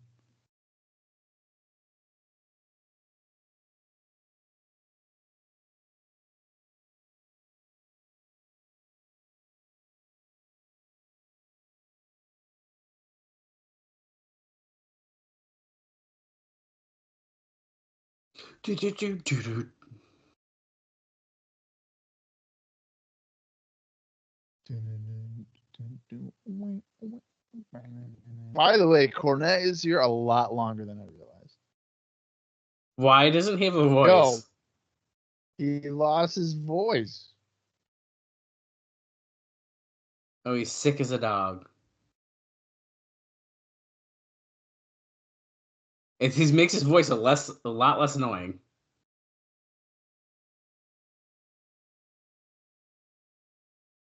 Wow. He would have came here before he went to intensive care.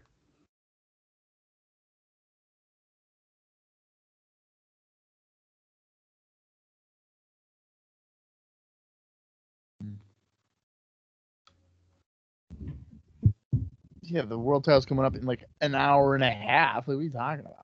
Yeah, Jesus Christ. Everybody knows Samoa Joe, though they got problems.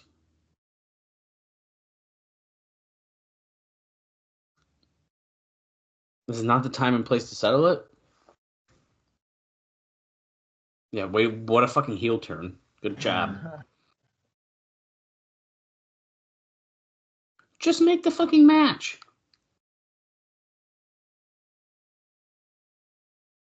Oh, he's out here to say that if Samoa Joe interferes in the world title match in any way, shape, or form, he will be removed from the TNA roster, effective immediately. Yo, go. Kurt Angle's coming out right now, dude. They can't. They have like no patience. Bob said they have no patience. He's walking around. I don't know what he's doing. Maybe he's getting another omelet. Bro, the pop and like audio right now is so loud, it's all fuzzy. So the crowd, I don't think realized that it was Kurt Angle until he came out. Like I don't think they were aware of what his music is. That was deafeningly loud. Like it was so fucking loud.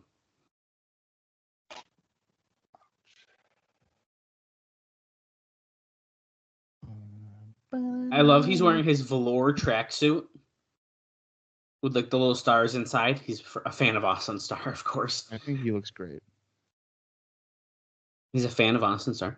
And he's got his first TNA t-shirt on where it's just his face with a little mouth guard that says Impact. People are throwing streamers at him. Angle versus Joe equals ratings. We are looking for that. Even though it won't be for ratings, it'll be pay-per-view buys. But good try. Yeah. There's a sign, the little tiny sign that just says Fallen Angel. Total nonstop angle. That's pretty good. I like that one. Of course you do. Jim, I know you're going to give me this big introduction, but I have to admit, I was way too excited.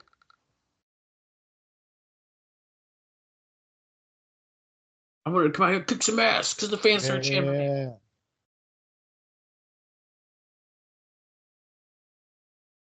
I'm here to kick some ass.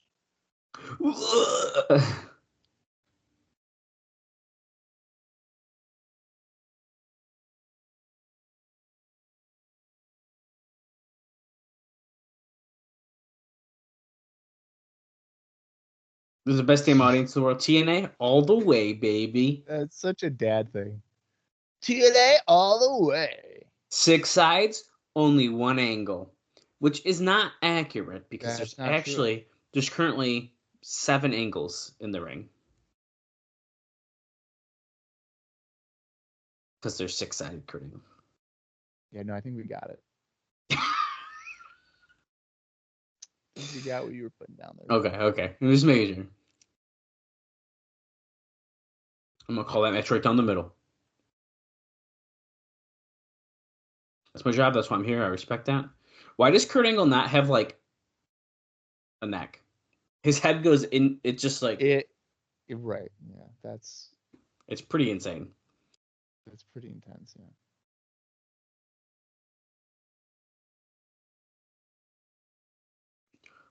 Oh, shit.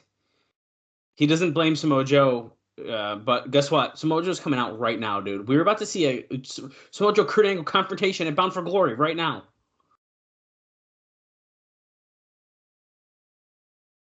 The crowd wants to see this so bad. Security pulling them apart.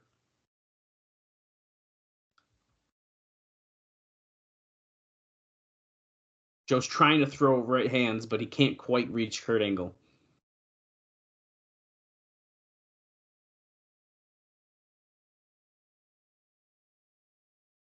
Who's tough, huh? Who's tough? I'll kick your ass, Samoa Joe. Hell yeah, dude. This would be so fucking good. Let's go!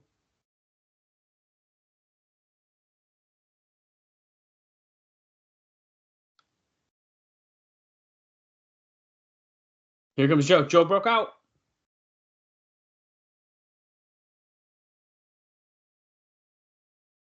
Okay, I hate this segment a lot less now. It's more exciting. I was nervous when just Jim Cornette came out.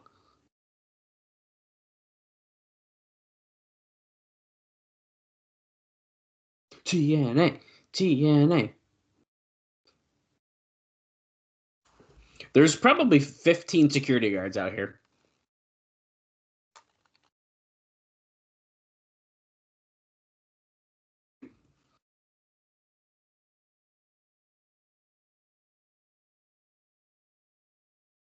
This is what I would have rather Samoa Joe not be on the card and then just done this. The thing is, like, it would have been the same kind of show. Yeah. You can just have Abyss win the Bound for Glory. Yeah. No big the deal. Monsters Ball. Or Monsters Ball, right. Bound for Glory, obviously. And then... Oh, shit. Here comes Kurt Angle again. You thought it was done. Because Samoa Joe was just yelling at Jim Cornette, let me fight. Let me fight. I'm ready to go.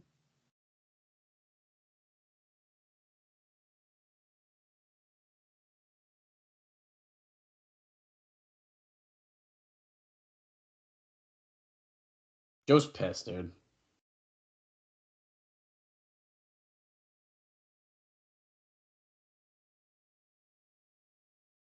Kurt Angle didn't even do nothing. This is Samoa Joe's fault. He got involved in it. He stuck his nose into business that he had no reason to stick his nose in. Stealing championship belts that aren't his to steal. That was wild.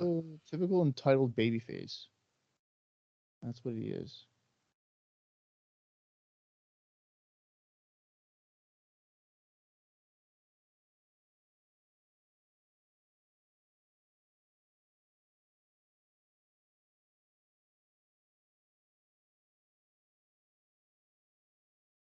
No one has ever punked out Samoa Joe in TNA. Well, he's been punked out now. That's true. The X Division match is next. Oh, we're seeing it. Okay, so we technically already saw like a package for this, but it was just Senshi in Mortal Kombat. So now we're getting a new one.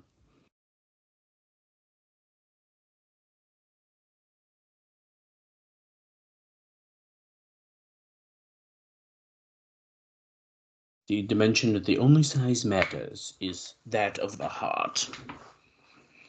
Oh, we got to crown a new X Division champion here tonight, Bob. What do you think? I'm gonna say. I'm gonna say yes. My gut also says yes.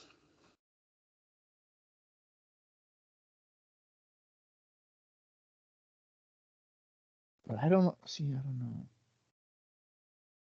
I feel like Loki's reign has been like fine, but I'm ready for a switch up. See, I don't even know if I'd say it's been fine. I mean, I think it's been kind of disappointing, really.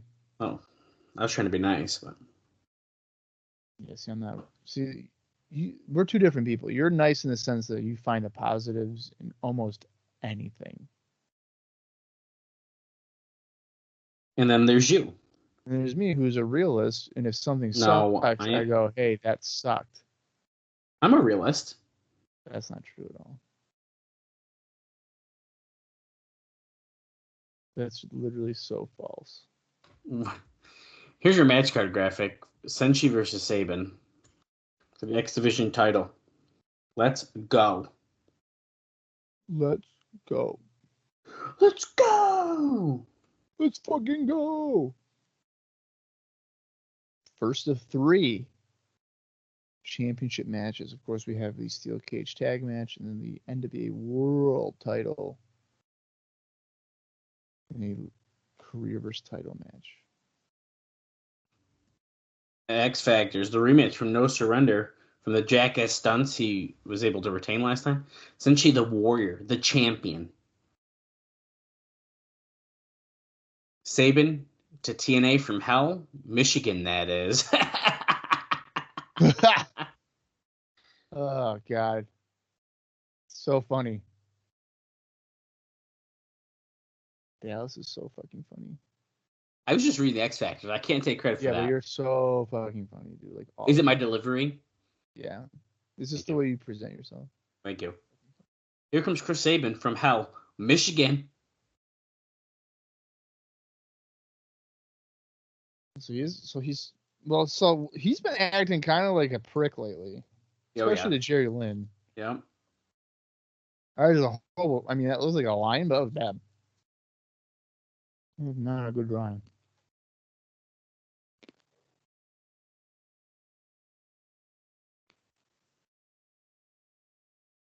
But you just say Samoa Joe's been escorted out of the building?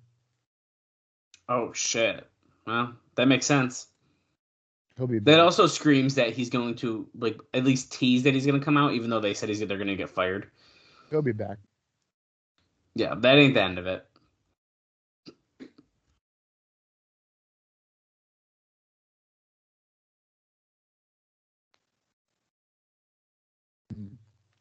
Hail Senshi. Oh, that's Slick Johnson here. He's going to think he's part of the match. He already does. Slick Johnson's going to think that this is a triple threat. That's what I mean. Yeah. Holding up the title. I love the X Division title. It's beautiful.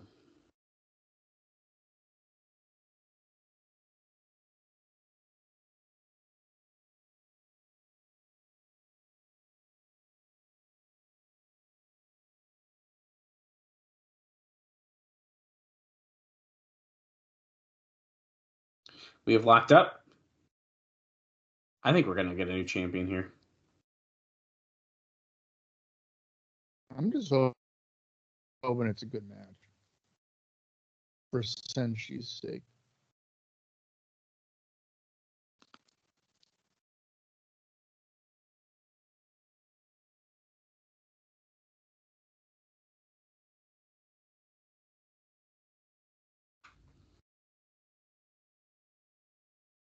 Yeah, Sabin. My name is Brendan. I'm going to win in Detroit. Don't bring out the ICP, because then I will lose. Yeah, Brandon, and I take professional wrestling very seriously. Dropkick to the back of Senshi by Chris Sabin, who he then rolled forward, and now he's getting put into the Tree of Woe. But look at that kick to the head by Sabin. Senshi was able to break out of that. A little arm drag by Sabin. And then drop to hold. Oh, look at this. Little roll up.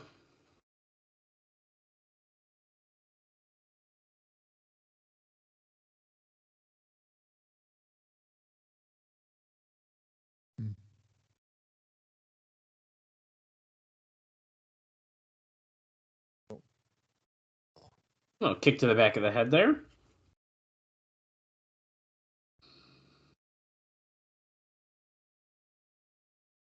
Crowd is chanting for Senshi. Yeah, they like him. Does that mean he's not doing his job well? They're cheering for him. Ooh, big time for him.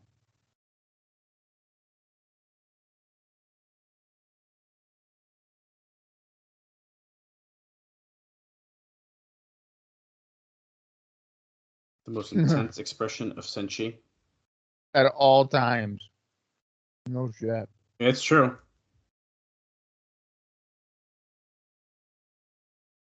They ain't lying. Senshi doesn't know what fun is.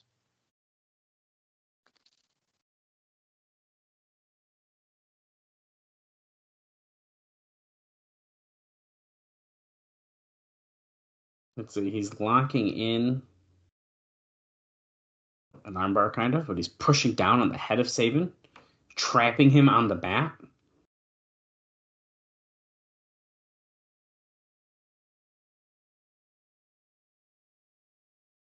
You know, Sabin was able to break out. Trading chops.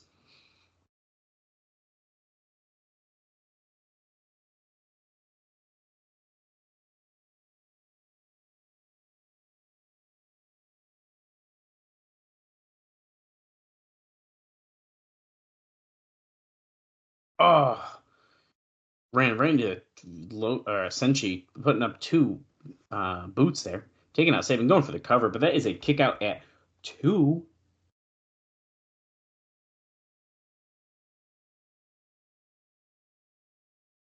Senshi.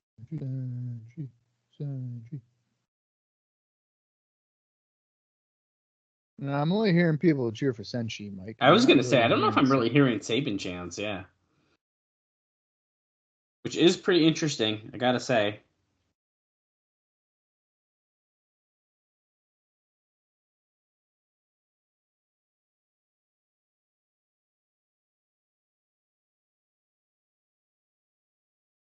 Let's go Sabin. Let's go Senshi.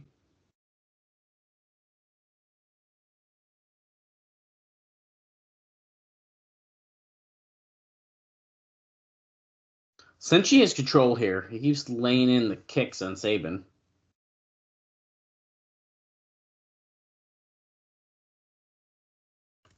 A scoop, slam. Going for the cover in the middle of the ring. This crowd's getting a little rowdy. Oh, we just switched our discs here. So mine is good. Bob's will be good in about 3 minutes. Will you shut the fuck up? God, I thought my computer was about to crash. I didn't realize it was switching over. I didn't realize it was switching. I don't know why that just threw me off like that. All right. So where are you at? We're at 23 seconds, 24, 25. All right, let me know when you... Oh, we're good. I'm at 28, 29, 30, 31. Okay. Yeah, we're good. Look at that. Wow. How'd you do that, dude? I don't know, accidentally. You were telling me the time, and I was scrolling, and it got right to 25 seconds. So we're good.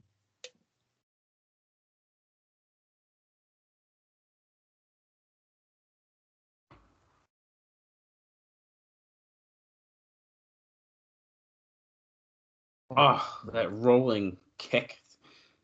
Rolling heel kick. We only have another hour and 26 minutes left. Jesus Christ. That's not bad, dude. We're flying. Bring on the main event. Oh wait, well the last three are we're basically in the main four right now. Yeah, we are. We fight Cage and then Yeah, dude. We still got a cage match. Let's go. Springboard missile drop kick. Fantastic. Cover him. Go, go, go.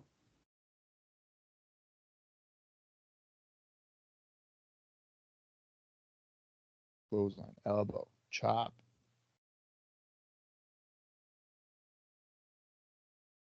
Oh.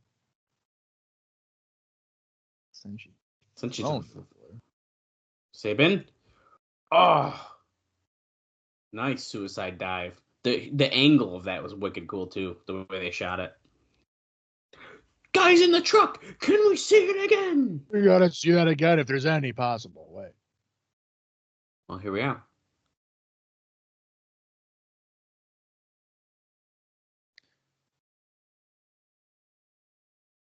That was awesome. We needed to see the full thing. No, just show the dive, but that's okay. We're back live. Springboard.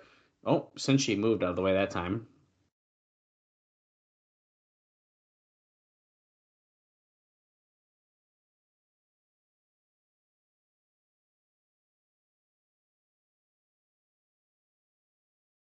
Hesitation drop kick. The tree of woe. That will knock you silly. Cover. 1, 2. No. Check out.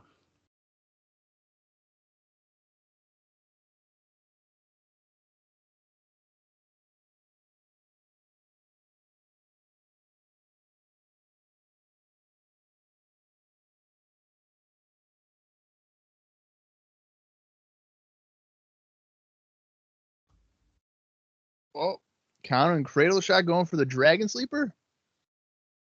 Oh, Sabin pushed him to the corner. I have it locked in at all though. So. Easily broke out of that. Going for that cartwheel springboard like back elbow, and Sabin just drop kicked Senshi while he was in the middle of it. Springboard tornado DDT. No. Oh, Senshi that was good. Did a nice little lifeless there. I thought you might have had it. That was good. Little combo going on there. I liked it.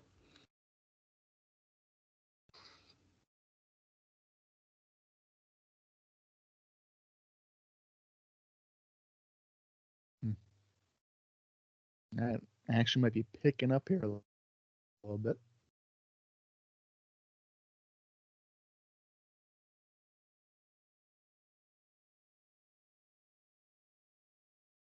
Boom.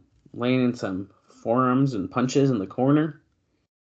Setting Senshi up on the top.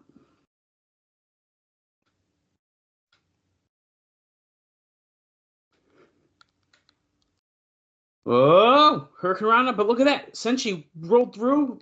Double stomp. The crowd fucking got wicked loud for that. TNA. Did he get it? No. Okay. No.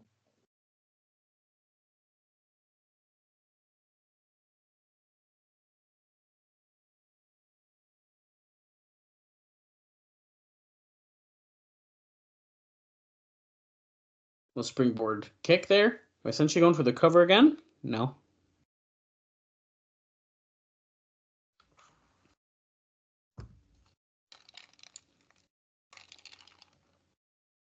He didn't get all of his power behind the kick. He had a momentary delay.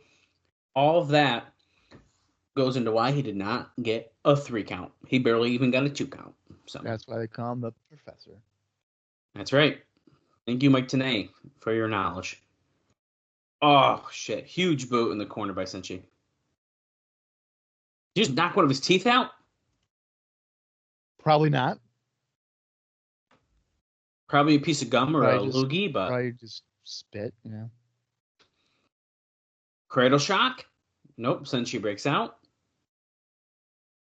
Oh. You crusher? No. Cradle shot. Cradle shot. Shit. Right in the middle of the ring. That's got to be it.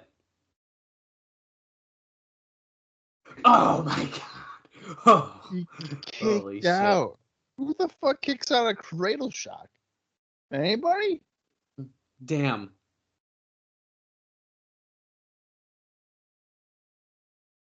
TNA. That was crazy. They're going nuts on commentary right now, too. No freaking way. It's pay-per-view. Just drop the F-bomb. Who cares? I know. He's got Top cradle shock. Middle. Oh, rope. he's going for it. He's going for it. He's on the middle rope and he's trying to get Senshi up on his shoulders, but it's not working. Oh shit! Oh. He's laying in the chest kicks on the top rope here. How is he able to balance himself well enough to It's kick impressive. him with such force? It was really impressive. Senshi, oh my god! Oh no! That He's in the position for the double stomp. the concussive effect of the drop kick. He's going up for the Warrior's way. If he hits this, it might be done. There it is. Oh no! He's gonna beat him. No, wait. The way he's no, see, He's not gonna covering buy- him. The hesitation. He drapes the arm. Foot on the rope. Foot on the rope. Can't believe it. I can't believe it. Wait, now he's got the dragon sleeper. Oh shit. Tap. Don't tap. Tap. Don't do it. Tap. Don't. Do it. Don't. Tap. Get the rope. Don't. Tap. Counter. Oh, flurry of elbows.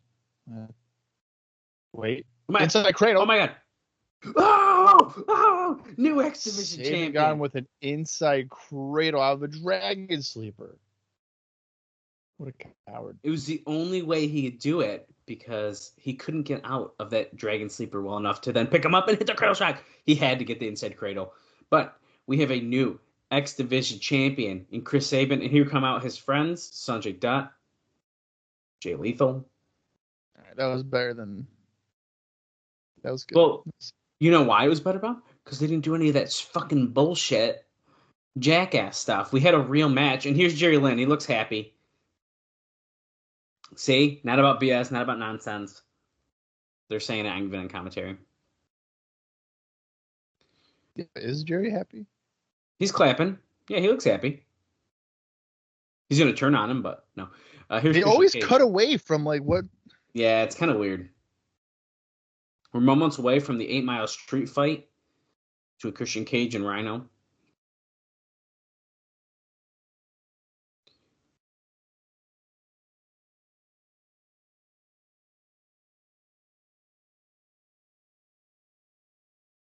Yeah, tough, grown up, tough on the streets. Showed some sappy video of the locals putting you over.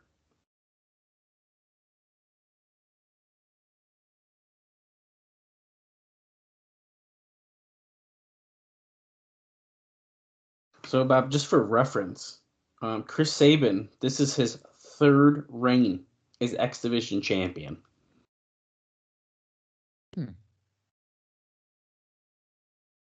That's good. Good for him. Well, and as we know, Bob, Chris Sabin is the person who's held the X Division championship the most, and he beat his own record to do that. Which is maybe one of my favorite stats ever. He's held it a total of 10 times. Good Lord. So you're telling me that he loses it again? He doesn't hold it forever. Damn. His last time that he won it was on Impact 1000. So sad.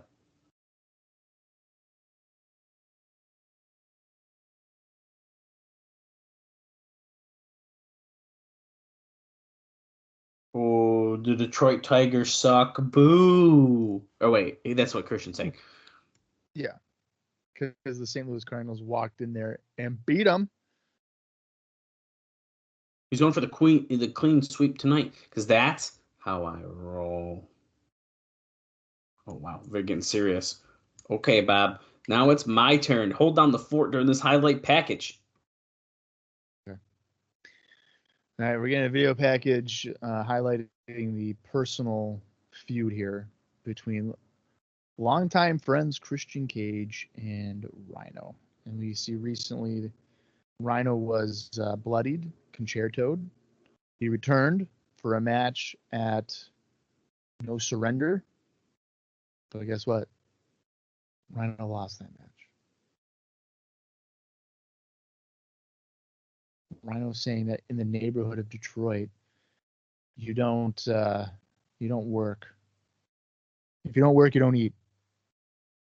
And he's going to show Christian what happens when you stab a friend in the back.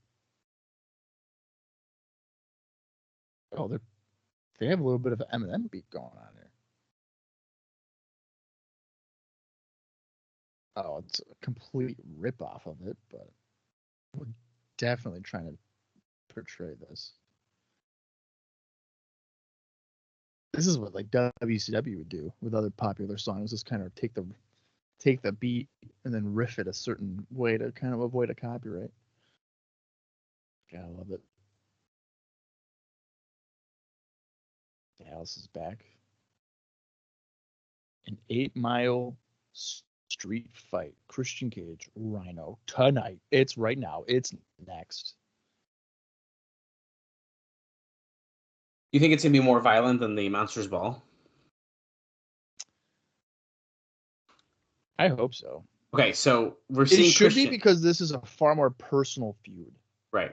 They're showing Christian in the back, about to come out. This is what I was hoping they were going to do during that interview. Look, there's a little 8-mile sign in the background. That's funny. But Rhino's going to attack him any second.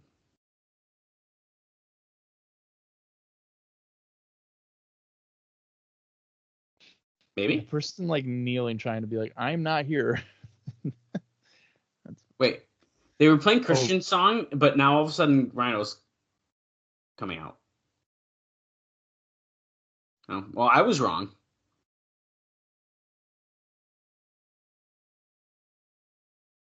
Was I? There he is. He's in the crowd. He's a man of the people. It's his hometown. He's coming out through the crowd.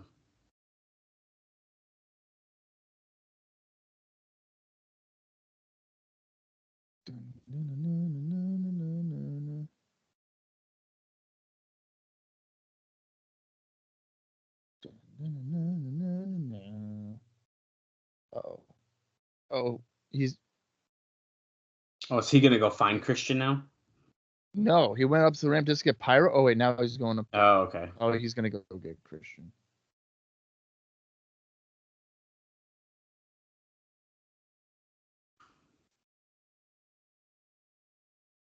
When did Christian see that though? No. Oh, there's the 8-mile sign we saw. Yeah, so Christian's nearby.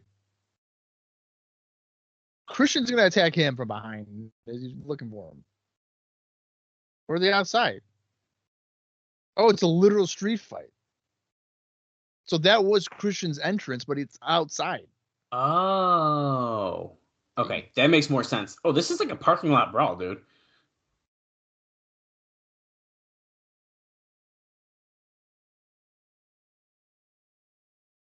That's an interesting choice, though. Especially for Yeah. pay-per-view, to have them outside like this. Yep. Come on, Christian, get up. This is my town. I'm going to beat you up in front of nobody in my hometown. I'm going to beat you up in the parking lot. Okay, this makes so much more sense now.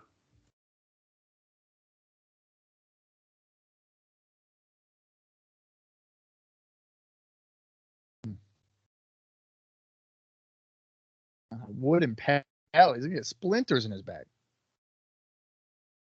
Cardboard boxes that are empty. Ugh, devastating.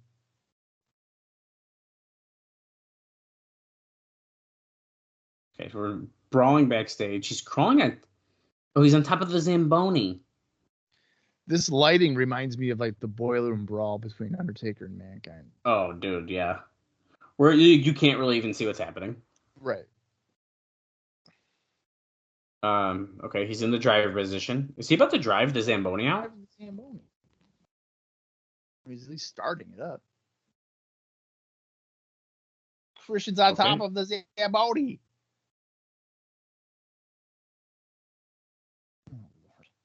Is he stopping it right It's here? stalled. Oh, okay. That makes more stuck? sense. Well, maybe that was the... Did he just hit the horn? He drove a little bit. I feel like it was just to literally stand on top of it right here. Yep, because there, Christian turned on. You turn on the Bound for Glory pay-per-view and look what's happening. Fighting on a Zamboni. Anything is possible here in TNA.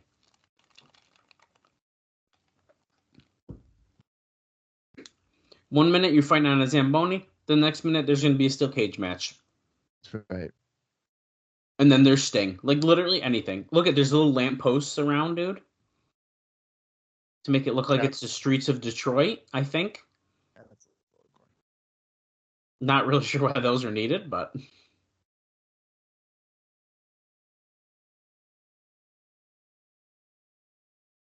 Yeah, why? It's on one side. It's a plastic.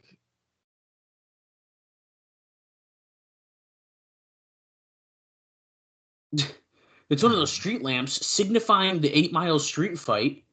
Oh my God. That's funny. He just swung the lamppost and smacked him in the face.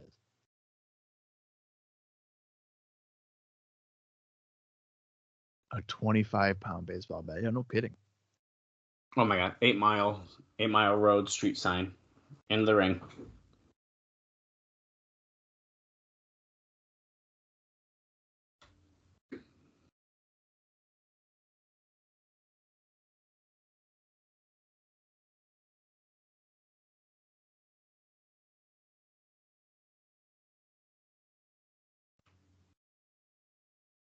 He doesn't care. He's throwing plastic chairs in the ring.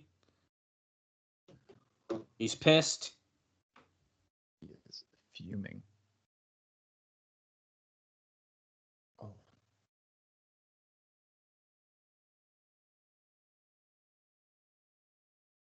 He's bringing the lamppost with him.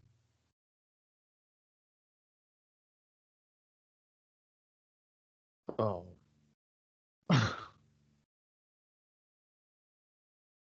Get him, Rhino. Oh my God. Hit him with a plastic lamppost over the back. 1, 2, take out. This is so messed up. The usage of the lamppost already makes us more violent than Monsters Ball. I mean, you're not totally wrong about that. He's going to go for the gore. Oh my God. Chair shot to the head. Yeah, we'll cut that short.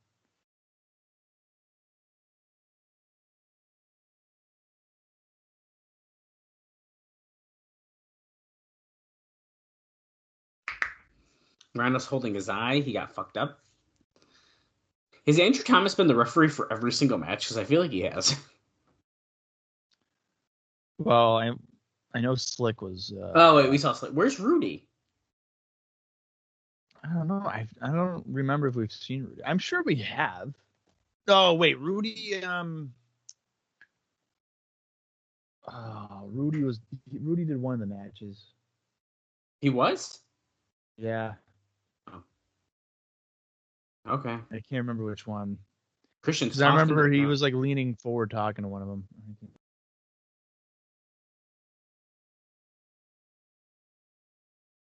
Rhino rules. Was it maybe Sabisco Young? He was in there. Rudy was. I don't know if it was Rudy in that one. Andrew Thomas has not been the referee for every single one. Slick. We saw Slick. We saw Slick. Yeah. Rhino chugged a fan's beer that cost $14. But that's okay. They also only have 3 referees. Right? Okay. Earl. They use Earl will be the main event. No, Kurt Angle is. He's an enforcer. They said that about Jake Roberts, and he was the actual referee. I don't think Kurt's the actual referee. He's going to have the Bret Hart gimmick. Great. So he's going to have the Bret Hart WCW run. He's going to come out in Howard Stern glasses. Yep. He's going to fight a Mad TV comedian in a couple of years. They're not going to know what to do with him, and it's going to be great. Goldberg will come out and rattle his brain with a kick. Fine. Who's next? I saw that Goldberg confronted Gunther or some shit. Well, we can talk about that for a quick second while Rhino's setting up tables. Bret Hart was on Raw recently, and Gunther was like, just so you know, Goldberg's my favorite wrestler, and I'm glad what he did to you. And then Goldberg was ringside, and Gunther was like, you know how I said a couple weeks ago that you're my favorite wrestler? That actually isn't true. And he was like, I forgot the quote I read. It was wicked funny, dude. He was like, he basically was like, someone who sucks like you couldn't be my favorite. He goes, I only got 3 minutes for you. Or something. It was pretty good. That's pretty sound. Rhino's got a table set up ringside and one in the ring. He's about to throw Christian through, but no, Christian roll up. You don't think they're going to do Goldberg Gunther at Saudi, do you? I would not be shocked. The way Goldberg hopped the guardrail, dude. Yeah. He just creamed Rhino with that 8 Mile Road sign. Which is a pretty large road sign. It is. But it didn't, crumble, so, I don't know what it's made of. It's not metal, I don't think, but no, I'm spitting on it, dude. I was going to say, I really like that Christian's wearing, camo cargo pants and the muscle shirt as, his street fight gear. And Rhino's like, I'm putting a hoodie on. Yeah. Uh-oh, we got a ladder in the ring. We have T and L and C now. And as we know, Christian is known for the T, the L, and the C. That's right. Rhino's busted open. We got some color. That's Rhino's trademark at this point. Is he's going to bleed in a match. If there's any substance to the match, brother's got to bleed. Oh, drop toe hold. Oh. Christian is not laid The across. fact that this has a lot more weapons involved too kind of makes Monsters Ball feel like it's pointless. Yeah, it is. Like, what does that truly accomplish? Nothing. And the whole gimmick of they're not outside or they're in a room confined. I think. I'm prettier, but that only gets a 2 count. They're WrestleMania. You're not pinning a guy after your finishing move one time. You got to do it at least 3. And if you don't get it 3 times, you're gonna win with the inside cradle. We've already proven that. That's right. Christian Cage has got that ladder in his hand again. Oh, hit Rhino right in the head. Slamming on him. Yes, perfect. I love it. Yeah, drop it right over him.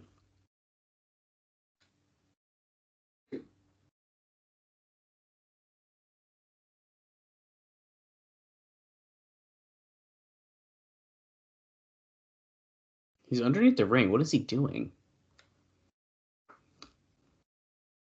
Oh, the straitjacket. He was teasing this. Yeah, he was.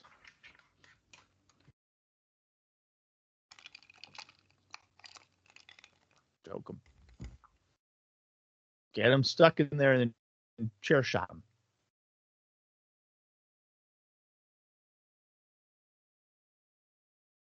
He's got Rhino in the straitjacket.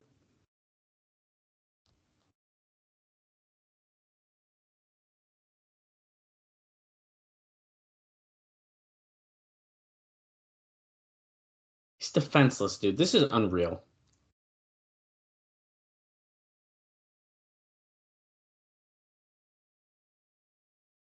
Well, he is in the straitjacket. It's tied in the back a little bit and across his neck. He's stuck, dude. Concerto.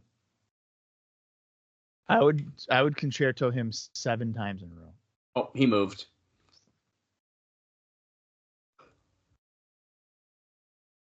You know what? He can still hit a gore. Oh, he fell on his crotch. Ring the bell. Hey, what the? Hey. Oh, come on. You can't do that. That's bullshit. Yeah, boo that man. You can't be helping out the guy like that. What the hell? This is a street fight, no rules. Yeah, that was bullshit.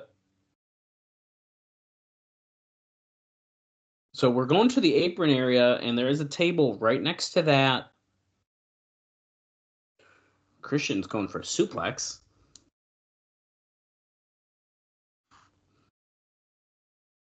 Is Rhino gonna? No, because Christian fell back in the ring, so he's not gonna pile drive him through it. That was depressing. Okay, we're going back. We're going back to the apron. What did he have to do? Get on the other side? No. Holy shit. Oh my God. That was crazy. That shit exploded. This is like ECW 2000 all over again. I like it. Let's see the replay. Off the apron. He did this to Sandman's wife before. Look at this. That was awesome. Right. Look at this view. He almost missed the table. That's crazy. How guys, is there a rope break in a street fight? A foot on the rope? Are you joking? What are we doing? That was stupid. There's no way there's a rope break in a street fight, right? No way. About to get Gore through the table? Nope. Sidestep. Rhino gets put through.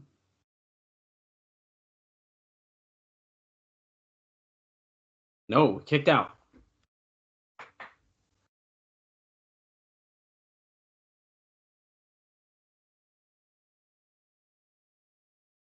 Oh.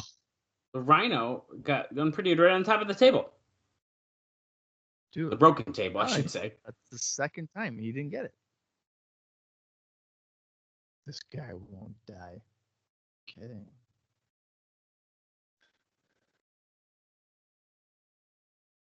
Oh no. Oh, he's burying Rhino. What's he gonna do? What is he gonna do?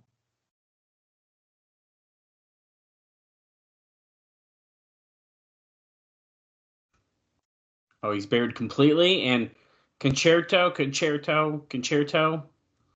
He's hitting the ladder. He's hitting the sign. Everything is moving. Rhino's now been unburied. Does this hurt him anymore? I No, feel like all not that stuff really. is kind of protected. Yeah, I mean, you're pretty much right.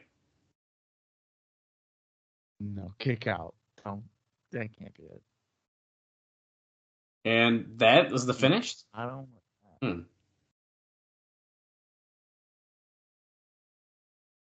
Kind of a weak finish to a pretty fun match besides that, but that was a good match.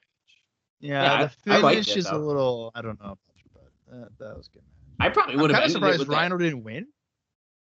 Oh, I'm very surprised Rhino didn't win. I would have ended it after that unprettier that was like onto the table piece. Or I would just do that again. Just do it a second time. Because the crowd reacted pretty good to it. Or do it onto the ladder or something. I think this kind of speaks volumes to where they see Rhino. That he can't win a street fight in his hometown. I mean, he was presented pretty strong there, but right. LAX can't win the big one, is what I gather. Yeah. Conan and LAX are doing an interview with JB in the back. Is Christian Rhino match of the night so far? You could argue it. I think I'm gonna have to say it is. The X Division title match was pretty good too, though. I think that the like you mentioned the how personal Christian and Rhino was. I think that match ended up delivering in regards to that even. So even that alone probably elevates it. Yeah, but I think that street fight really shows like Monsters Ball wasn't a violent spectacle at all. No. Even in comparison to that. It's funny because when I think of like Monsters Ball matches, I do think of like violent spectacles. And like in as far as this point in our history, there may have been one that was pretty violent and good. Is that last year's at Bound for Glory? I don't even know. Was it last year's or well? Because even the first one at Victory Road 04 isn't like a violent spectacle. Nope, it's not the first one. The second one I feel like the second one's pretty good. I don't know. But you might be right. What exactly was last year's? That one had Hardy, Rhino.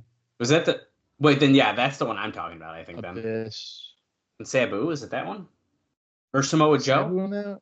Or was Raven? Raven might have been in it. Well, Samoa Joe fought Liger. I think. Look, AJ Praninsky, dude. Okay, no, you're right, Bob. The first one was Monty Brown, Raven, Abyss that at Victory Road did not hold up to what it should have been. Rhino, Abyss. Oh, wait a minute. Hang on. Rewind. You love that match. So let's hold on. Okay, in my defense, the nostalgia, I love it. But when we rewatched it, it was not that good. It was Rhino, Abyss, Sabu, and Jeff Hardy at Bound for Glory last year. And yes, I think that's the one I'm thinking about. And then this was actually only the third one that we've seen on TNA. Technically, they did some during those, like the house shows. But this is technically the third Monster Ball that we've seen. And really, I think only the one last year was decent. Right. I do think eventually they get better. It might take. I feel like I really don't know the history of the Monsters Ball, to be honest with you. So I'm scrolling right now for fun, Bob, and I don't. Yeah. Some of this is insane. Okay. Like, so insane. I mean, I get having the Monsters Ball to kind of make it different from like a street fight, but that's essentially what it is. And then you try to promote it a certain way, and then it's subpart of a street fight that you have on the same show.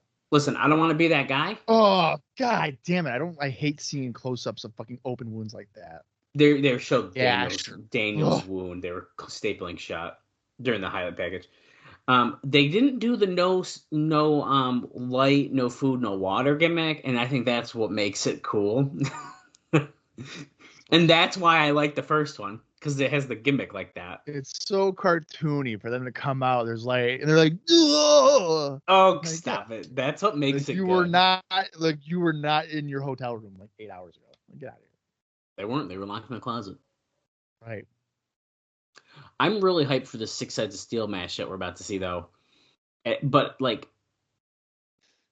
what if it's not good? And then I just am like, well, right. So the only what if it's not good? The only thing that gets me worried about a cage match is that it tends to restrict what you can do. Yeah, but is it more restricting than Ultimate X with LAX, who like that's not really their style of match? I would say yes. Really? Yeah, because you could balance it out. Ultimate X, like Daniels and AJ can be flying around, diving to the floor, doing this, that, and the other. In a cage match, you're confined. I guess. I don't know. I'm going into this positive. I think this should be a fun one. I've been excited about it. The feud has been really well done. The cage is about to be finished, put up here. We have 51 minutes, 34 seconds remaining in the show. Why are they? I feel like the way they're like attaching it does not look very secure, but yeah, that's fine. They're like screwing like little clamps on it to like hold it together. They're like giant zip ties.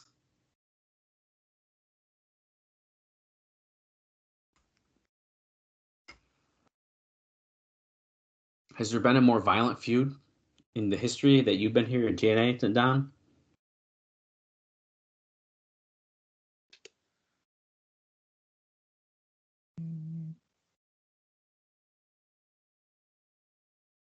That's the only thing I don't like about having to set up like cage is like we have to bullshit so much in between.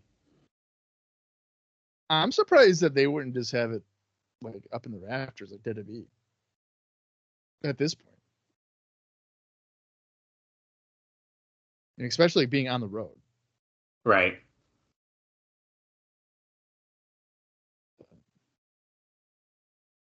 Who would have thunk?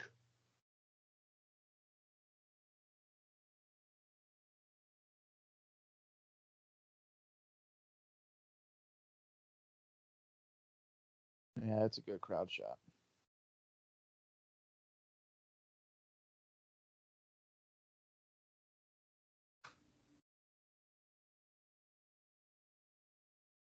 Look at these wide shots. Is that Don Harris in the ring? That son of a bitch.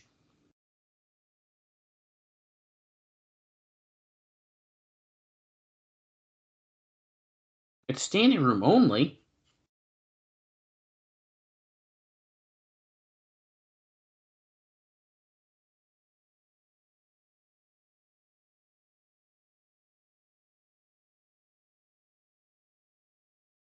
Primetime spot coming November 16th. Don't forget about that. That's right. Tag team title matchup. Here we go. Title match number 2. We're going to go to the taglines, I'm assuming. Yep. First, we started with the Border Brawl. Don't forget that. The Ultimate X was after that. These are not very good taglines because it's just talking about the matches they've all had together. And then, of course, tonight, 6 Sides of Steel.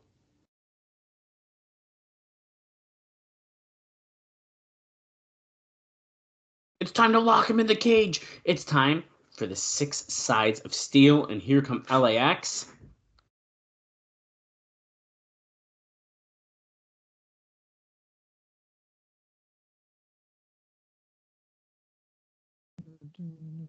Coming out from the entrance tonight.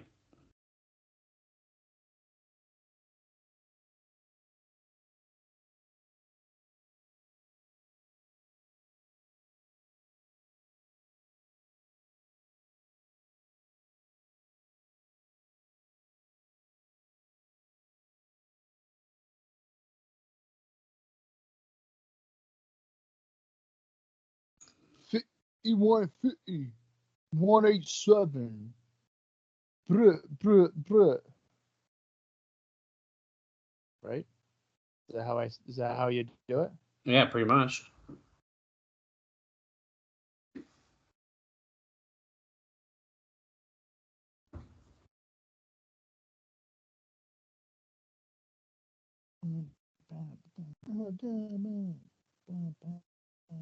Homicide hanging from the top of the steel cage.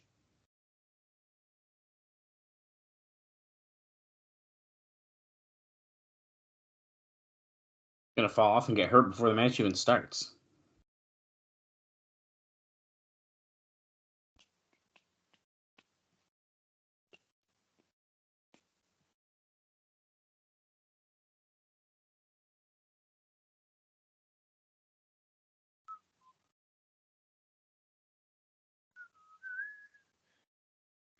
Okay, this entrance is dragging. Don Harris, get out of the ring.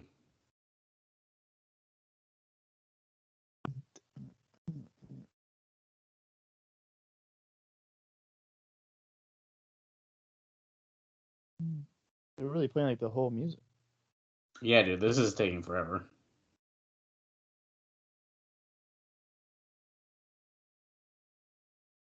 Okay. Let's get into this match. The main event's going to have 15 minutes. Maybe. No.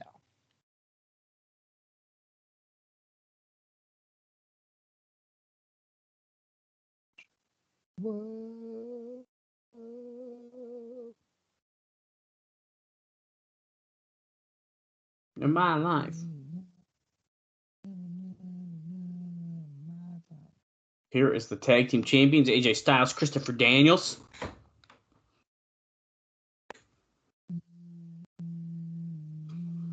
Bob recently told me in confidence that he does not like either one of these guys. That is not true. That is a lie.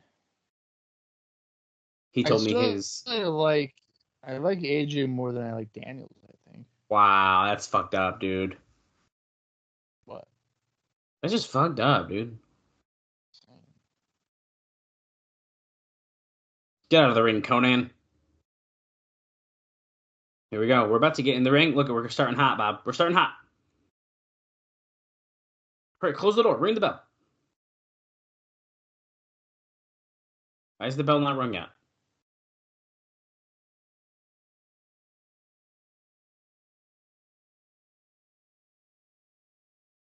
Oh, hey, there's Earl Hebner. Wow.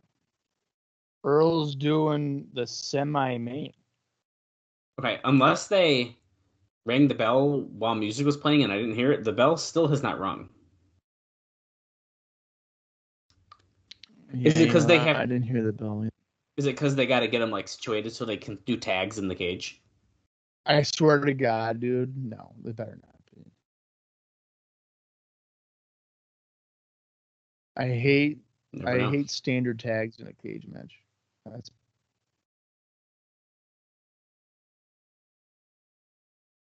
a good point. Look at there is Styles is on the apron and so is Homicide. You got a tag. Bell still didn't ring though, so whatever. That's just dumb. I hate it. There's no reason. Styles has tagged in now, but Hernandez drives him over into the corner to tag in Homicide. I don't get it because the cage is, this ultimate violence, whatever. But it's like, we got you caged in here, but follow the tag team rules. What? Well, it's just like they just did a rope break in the 8 Mile street fight. Like, what are you doing? I mean, we all know that this is going to break apart, right? I mean, this is not going to remain a standard tag anyway. No.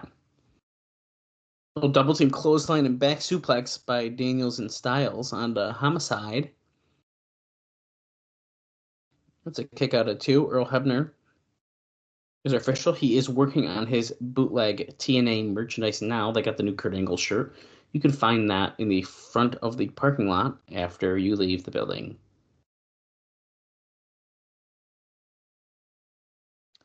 It's fucked up, man. Oh, little pop-up Hurricane Rana there. He lost his job because of that. I know. 1, 2. Kick out at 2.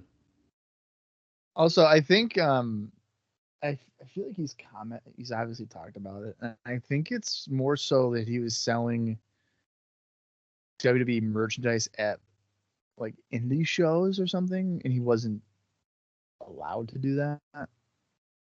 So it wasn't even like bootleg. It was like actual WWE stuff. Just he didn't have permission to do it. Interesting. At like events or something. But the idea of him selling it out of his trunk is just funny. I like that idea, honestly. Styles getting rammed right into the cage, but Daniel's coming in to stop the double team on Styles before it gets out of hand. I remember one time at work, we had a guy that worked at the store, and he was selling like rip-off cigarettes in his trunk. Like they fired him, and he still was doing it in the parking lot. And we were like, "Hey, man, what? You can't do that here. You gotta stop." That's awesome. Yeah. What a legend. That's wicked cool. We went to a concert last year, and people were selling bootleg merch in the parking lot like they do often. And Kaylee bought one, and it's really funny. She bought a bootleg merch of the band? Yeah. Like, what was the bootleg of it? It was like the funny thing about it is like it's a mishmash of like different logos and stuff. There's like a typo on the back. Like I think There's a typo. yeah, she bought it on purpose though. It was like, oh, this would be Oh, she funny. did, okay. Yeah. I bought the real merch and then she bought like the funny bootleg merch in the parking lot. And I think she only paid like $10. And she like talked him down. She goes, "I'm only paying 10. Like I'm not paying more than that." And like we'd walk away from him and like, okay, we got $10. That's it. That's funny. That's really funny. Talking down on bootleg, and they took the 10. Oh yeah. They said the price. It was like, nah, we ain't doing that. I must have was just handed something by Conan. Probably a fucking slapjack. Oh, was it a Or fork? A fork? What is it? Fork. He's hiding it as if there's all these rules. Well, apparently there is, but Could you imagine if Earl disqualified him in a cage match? It is definitely. oh my god, fork. I just don't get it. he is jamming it into his forehead like Abdullah the Butcher. I have a fork right here. You what? Oh shit, he's got a fork. Do it harder Yeah, so you.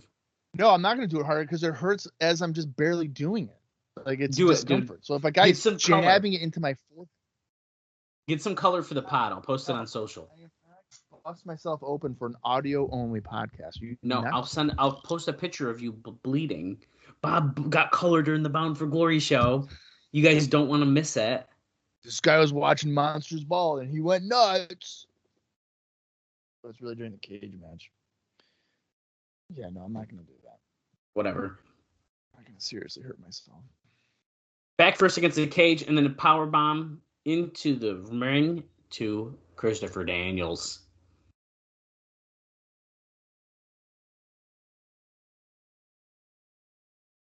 It'll shred your back.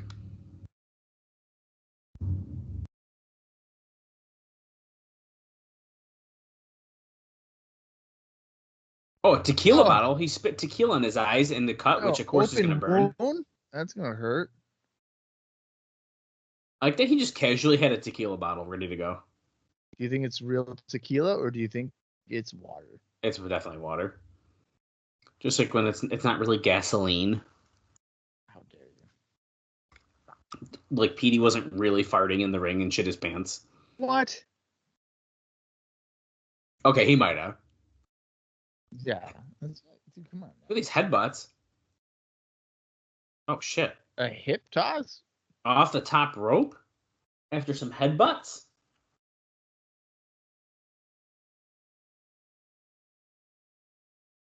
He hip tossed him. Let's look at this again. It's a sit out hip toss. Not that the sit out part really adds anything to the hip toss, but it's a sit out. You never know.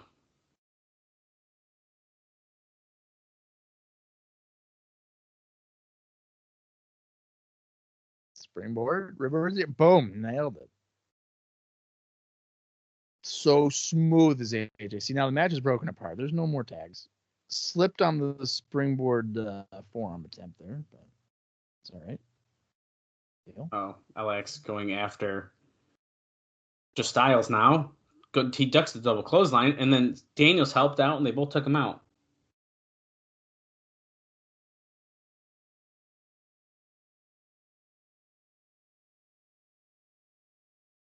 Oh, that backdrop, but Homicide landed on his knee. That's usually not good. And does. Ugh. Driven into the cage by the champs.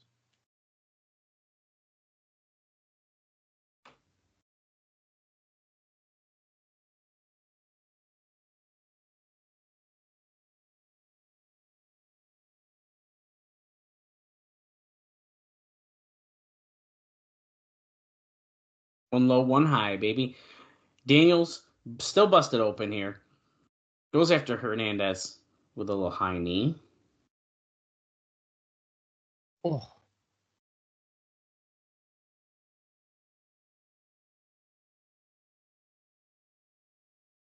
Come on, Hernandez. You're a fucking employee of the month at Staples. Or Office Max. What was it? Office Max or Staples? Office Max. Office Max. I'm pretty sure. All right. Oh, Daniels has the fork. I hope somebody cleans this fork off if anybody ever used it to eat. Oh my god! How? Oh my god! I'm gonna throw up. Bob loves the close up of the cuts. How? What goes through your mind to sit there and say, "I'm gonna have somebody dig a fork in my forehead tonight"? Because it'll gross people out like you. That's perfect. Yeah, I know, but like I don't know, man. That's a unique mindset to have. It's like, this is a good idea. I'm gonna have somebody just dig a fork in my forehead. Hernandez just pounced freaking, yeah, pretty much right into the cage. Hey, Monty's gone. You can do that. Styles hit the Pele kick on Hernandez. Bob, did you know that was named after a soccer player? Did you? Yeah, once Don West told me. Exactly. Embarrassing. Who's Pele? That one is true. The Nikita Koloff one is not true. The Nikita Koloff one is absolutely true. You're like, who's this guy? I didn't say that. You didn't know who he was. Yeah, I did. They said it even on commentary. I said, oh yeah, I'm a big fan of Nikita. I loved his best of 5 with Magnum TA. Unbelievable. Yeah, you literally had you went on cage match. It was the first thing that came up was Magnum TA matches. No, actually, it was because that's when I was listening to What Happened When, and they were covering it. Perfect. Homicide's busted open too, but Styles is on the outside of the cage, and it looks like he's not going to be for long. This looks like it's about to fucking hurt. This just does not look like it's. Daniels is about to German suplex Hernandez. Oh no, Tower of Doom. Is Styles going to stay up there? AJ looks like he'd be stuck up there. He is. He's stuck up there because Hernandez just brought down Daniels, who the German suplexed Homicide, and now Styles is on the top, and he's diving, takes out Hernandez. Oh, that was huge. That was awesome. That was very good. Bob says it restrains them from their dives. Look at this. TNA. Total nonstop DJ. Goes for the cover, but that's a 2 count. Homicide breaks up the pin. Ain't no stopping me now. Ain't no stopping me. No. I'm glad to see him in AEW. Oh, yeah. Diamond Cutter. It's a cutter on Styles. Driver. DVD. Daniels the Homicide. The Spicoli Driver. Oh. Hernandez just chucked. Hernandez is so fucking good. Hernandez is an underrated big man wrestler. I'm throwing it out there. You're damn right he is. And he's climbing up on the side of the cage. It is very wobbly at the top. So what is the fuck is he doing? He does not look super comfortable. No shit. Dude, is he gonna like fall? No, he's not. Okay. This is terrifying. I'm scared for him. Oh, how do you not blow out your knee doing that? What are we doing? Why are we having Hernandez do that? Hernandez just splatted on the mat because Daniels moved. That's insane. That's insane. That's oof. Yeah. Yeah. Thank you. Yeah, that girl has the perfect reaction to that. Jesus. With her stinging foam bat. Daniels hammering, going for Angel's Wing. What does he got? He's got a coat hanger. What? Conan gave Homicide a coat hanger. He's choking Daniels with it.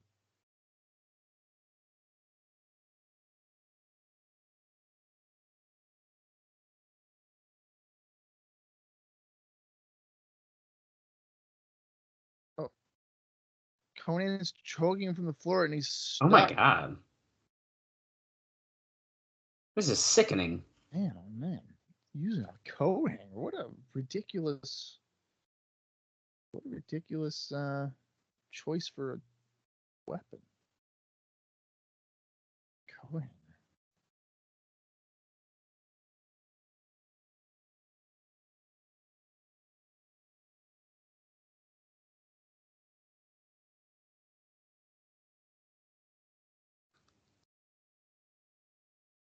Oh, Styles going for the Styles Clash on Homicide, but is no. clothesline. Oh! And he didn't even hesitate. Whoa! Oh, the winners, new champions. That was another good match. Dude, the freaking cop killer almost just destroyed AJ right there. Bob, all I'm saying, Big I win. predicted this. I got a weird feeling about my prediction from earlier in the show. We'll see if it happens, but That's a clean victory, too. you're damn right it is. LAX are now 2-time NWA Tag Team Champions here in TNA.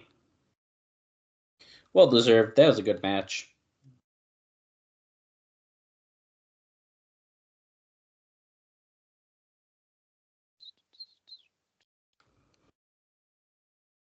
That was good. I feel like the feud's got to be done now, right? Typically, yeah. Typically, that would be the conclusion of the feud. Oh, shit. They're just beating up. Okay, those are weak-ass punches by Hernandez. Hernandez is definitely not laying them in strong. Look at him. Look, come on. Oh, shit. They push over Earl. Oh, I know who's going to save him, Bob. We find the defendants guilty. Get ready. Get ready. Oh, no. It's just Rudy Charles. Wait, that's Andrew Thomas. He's not here. Rudy is not here.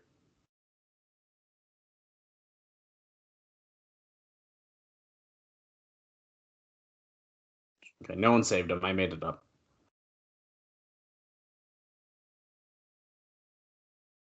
We have under 30 minutes left in the show, Bob. 28 minutes, 43 seconds. Guys in the truck, can we see the highlights from that? Because they have to take down the cage. Correct. And it might take a minute.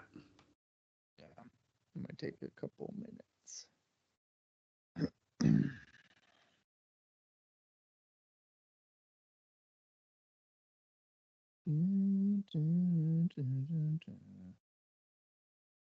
Bang, ba-bang, ba-bang, bang.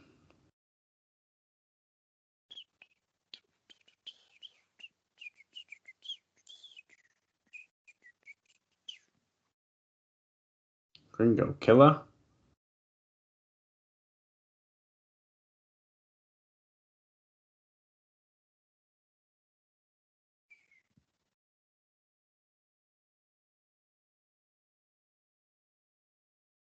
The code hanger. Unbelievable. Hey, Bob. The match we've all been waiting for. The NWA title versus Sting's career. Kurt Angle, who we've already seen tonight, is the special enforcer. This should be pretty good. What will happen? Anything is possible in the main event. Could we see another debut? Could it be Matt Morgan coming here as the enforcer for Jake Cornette? Could it be Sin Bodie making his return because of Jake the Roberts? Well, we're going to find out after we watch this video package for the main event because they still got to take down the steel cage. It's going to be 3.5 minutes long. January 15th, he came back to wrestling full time. He's only made 4 appearances. He's had 4 appearances and he's teased retirement 3 times. So this is going great. And tonight he might be forced into retirement. It'll be good. Camera in my ass. That's right. Jeff Jarrett sprayed gasoline in the eye of Sting. And he came back and he still won the match. His mission was sabotaged.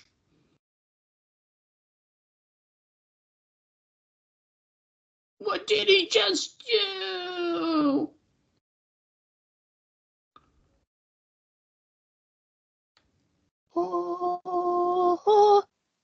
We've seen the same package like so many times. No, dude, this is fresh. It's new. It's different. He's mysterious. Where is your victory? You can make the argument that we've seen the same Sting video package since 1999. Well, maybe true.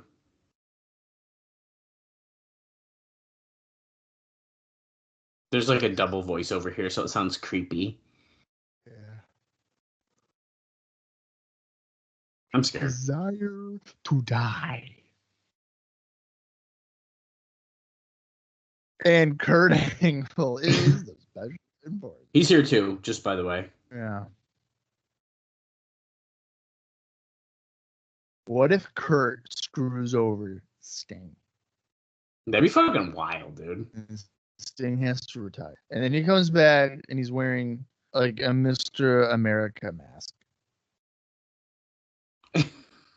It wasn't me. It's not, dude, brother. It's not me, man. I'm not Hulk Hogan. You're this Mr. America man. What are you talking about? You're crazy. The NWA World Championship. Let's go.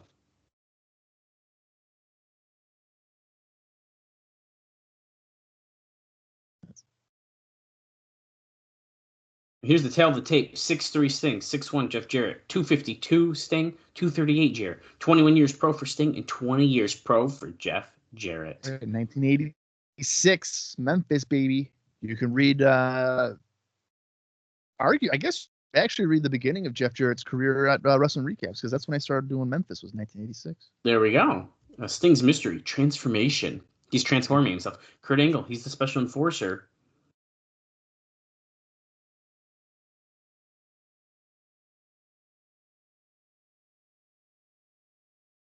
Title versus career. Could this be Sting's last wrestling match ever? I don't know. I could only hope.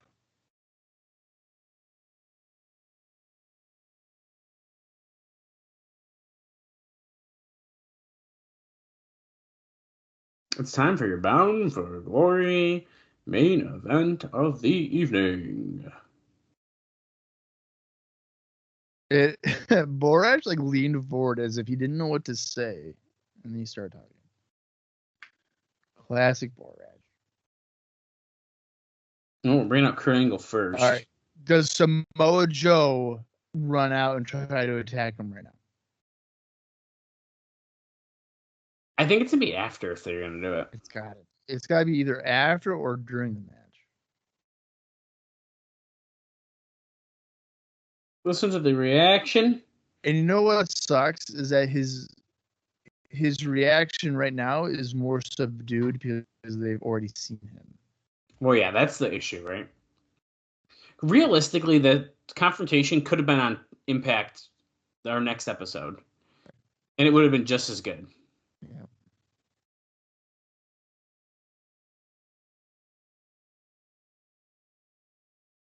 Angle's gonna kill you. And Bob was right. Kurt Angle's gonna be ringside. He's doing the Bret Hart. I knew it. And here comes Jeff Jarrett. I was looking. I couldn't tell. I feel like if it's not Earl, I think it's gonna be Rudy. We've seen Andrew Thomas a lot. It should be Rudy. The champion getting the end. No, this isn't right.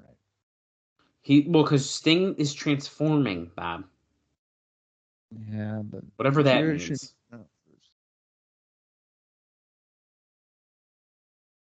Mega pyro for Jarrett. They love the pyro. They love it. They live for it. Here comes the NWA World Champion Jeff Jarrett. Remember, they've kind of been trying to pretend he's a babyface. I'm just saying. They've definitely hinted towards that direction.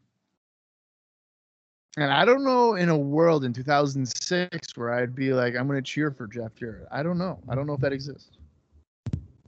It's not with the James gang. Yeah, dude. I don't know about all that.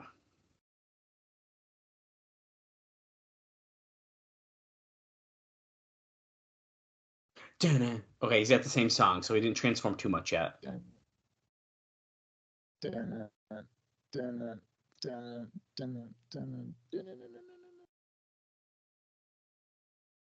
Oh, baby. Let's go. He's got wicked cool face paint. He's not wearing a singlet. He's got red tights on.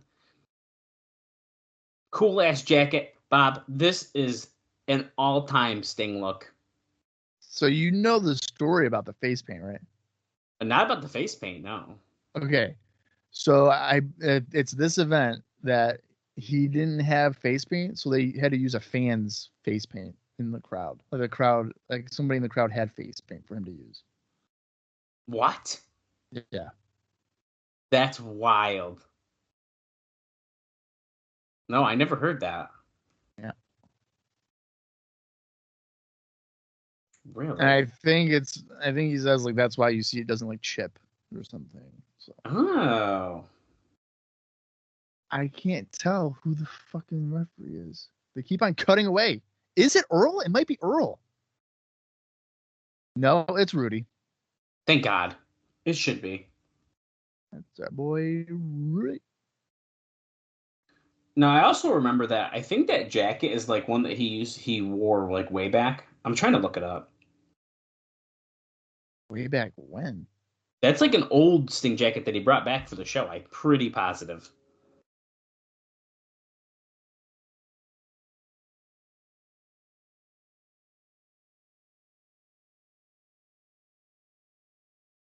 I don't even know. I don't even know when he would have worn it.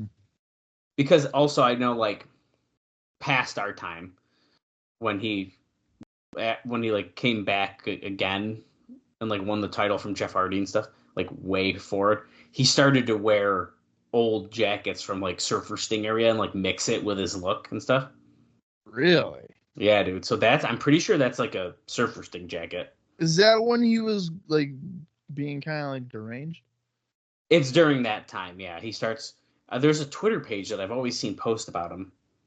I wish I could figure out when it was, but the fan paint, I never knew that though. I like that. Yeah.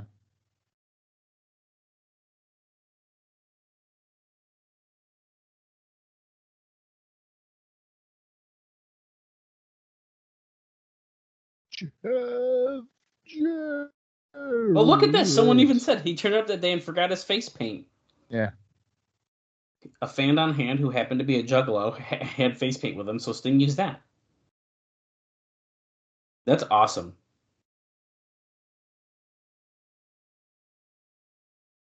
Look at the physique of Sting. He's been training. He was like, I'm not going to have another Starcade 97 moment, pal. I'm going over. He does look really good. He's tan.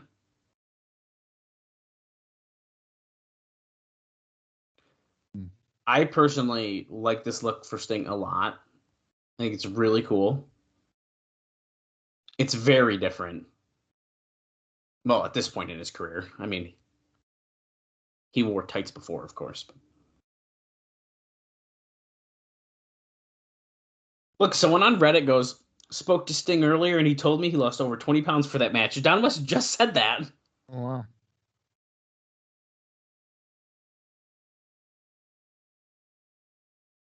Oh, no, he says, oh, no, I was quoting Don West. Oh, that's wicked funny. It's a Reddit thread about this. That's awesome.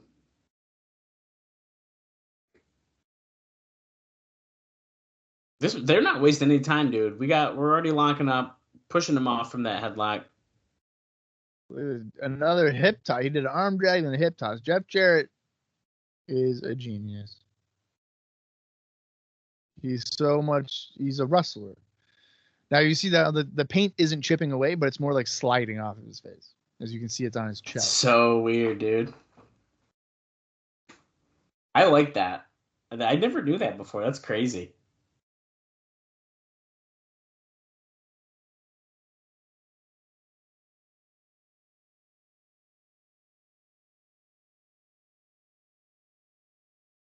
Turns Jarrett around the corner, but Jarrett countered, tossing Sting.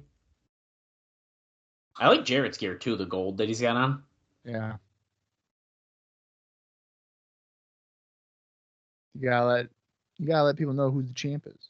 That's right. The ring rust of Sting. He hasn't wrestled since what, August? Hard Justice?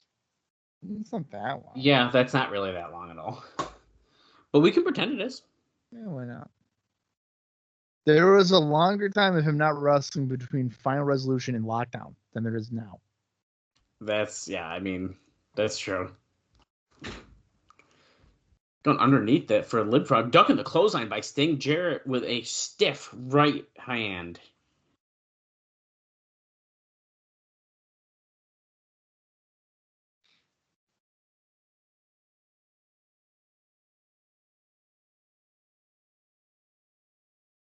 He slapped the corner turnbuckle. Jarrett is getting frustrated.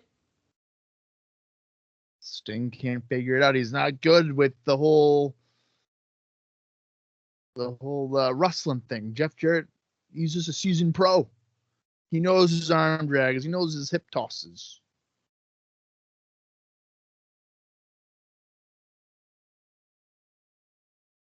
Oh, nice hammering away on Jeffrey.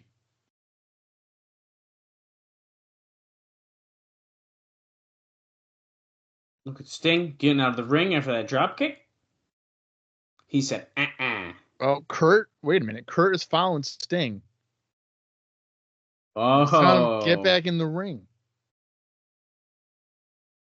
What a heel. Let's go. Get back in the ring. Just get in there. Room service stops delivering at midnight. Let's go. We gotta get going. Yeah, right. We got to get back before the room service stops.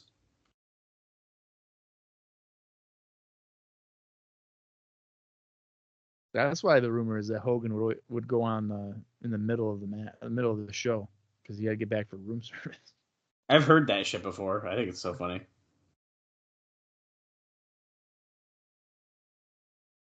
He spat on Sting. What the hell? Ew. Do you have to? That's another thing. That's another thing I hate. Like when Sammy Callahan with his Hoxaloogie into the air, lands on his hand, and he like licks it. Oh my god! Sting just powerbombed Jeff Jarrett in the middle of the ring. Casually. I don't think I've seen somebody use a powerbomb as a transition move like that before in TNA. That's a good point. Clothesline Jarrett to the floor. I'm sure Kurt's going to go over to him now. There he comes. You better get in the ring, Jarrett. My wife is off limits.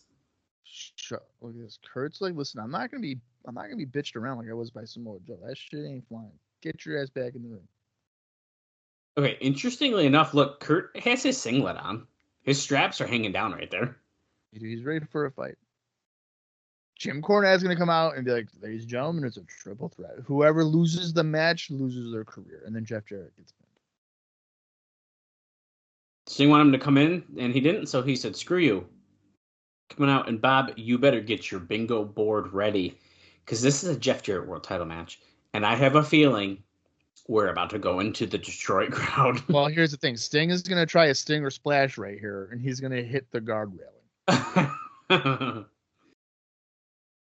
Oh, the cameraman went down. He's going to try a Stinger splash.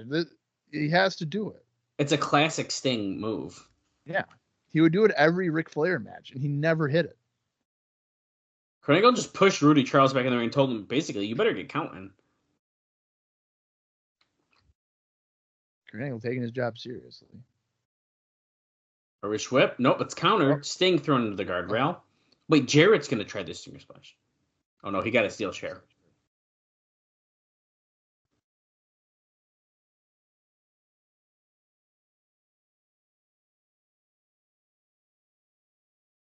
The hell, Kurt? Oh, he clapped around the head of Jarrett. They're going up the ramp.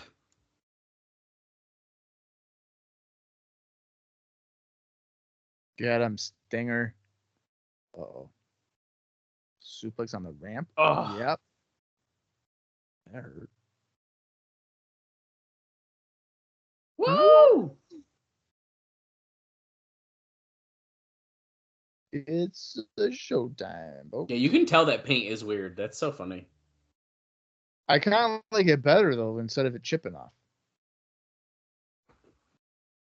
Yeah, I mean, I'm indifferent about it. Angle is such a cock block, dude. Just let him use the chair. Oh, wait, Jarrett just punched the chair into Angle's Holy face. shit, dude. Angle's out. He's dead. Kurt Angle is dead. DDT, and of course... And then Sting's legs just kick Take Kurt Angle in the head, yeah. Kurt's probably like, I should go back to WWE. This doesn't happen in WWE. I'm calling Vince. Oh, here you go. Here you go. Oh, no, he's just dropping him on the guardrail. Oh.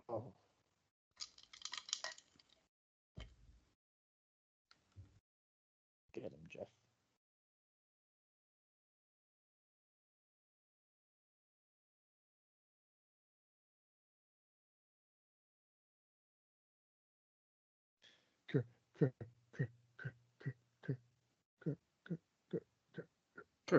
Kurt. Oh, wait. Sting. Steve. Irish whip. Ducks the back elbow. Sting coming back. Oh, he gets put a sleeper. Add that to your bingo card, guys. Jarrett regular. We're officially under 10 minutes. 9 minutes, 28 seconds left in the show. Kurt Angle's back to his feet ringside. Jarrett has Sting. Did he do a blade? Did he blade? Is Kurt busted open? I'm going to say no. No. Chair being punched in his face.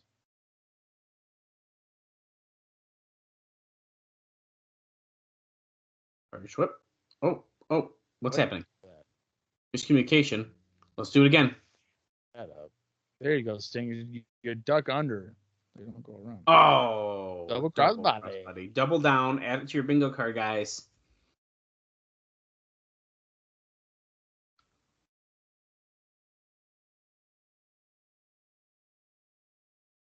One. Kurt is not busted open.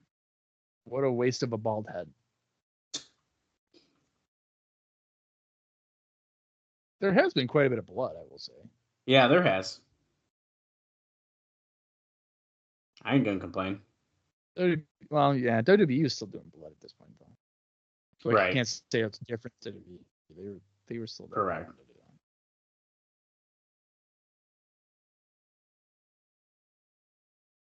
Oh my God! Kurt Angle just angle slammed him. My God! He said no. We're not having a double count out. So that's awesome. And hit the Olympic slam. So now he's the ref. Well, wait, he's acting like he's gonna hurt somebody. Dude, he's acting like he's about to lay the smackdown. Let's get it on. Kurt is not stable. He is fired up. This is wild. Sting with the right hands and the chops. Irish whip. Comes back. A little atomic drop for Jarrett. There, takes him out. A couple clotheslines. And then Stinger splash in the corner. Jarrett's chest is facing the turnbuckle. Scorpion death drop. No way. Oh, Jarrett sticks his arm right up. Yikers. Almost got him. He almost counted 3. Oh, I know he did.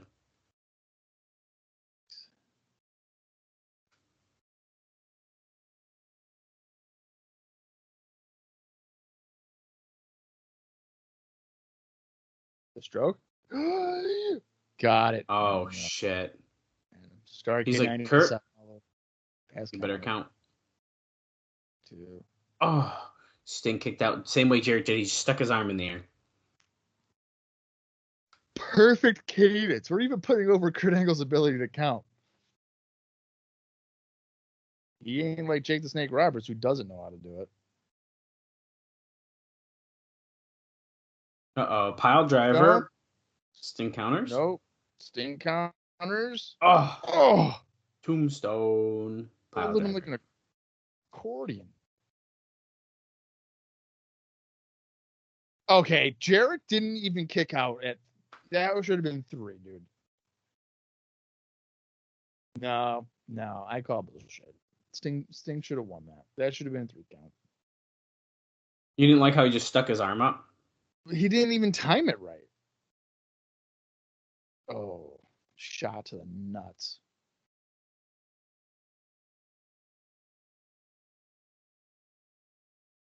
He looks dumbfounded. Sting's sitting up on the top rope. Jarrett's going for that middle rope stroke.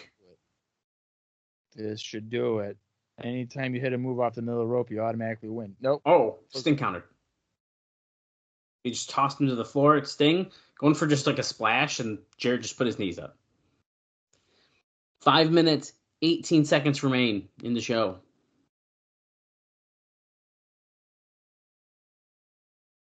Ain't I great? Ain't I great? Going for that figure 4 leg lock. He's got it locked in, sucker. Tap out. Give up. Ah!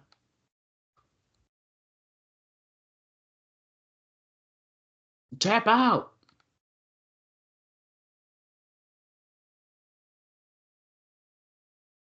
Is Sting gonna pass out? Is he gonna tap? Dude's got a tan like you wouldn't believe. If he had this tan for Starrcade, he would have won the title. Okay, well, Jarrett, it turned over, but Jarrett got the rope, so it had to be broken up. So instead, Jarrett's putting an ankle lock in, and he's looking right at Kurt Angle. He's laughing at him. Haha, Kurt. Kurt looks pissed.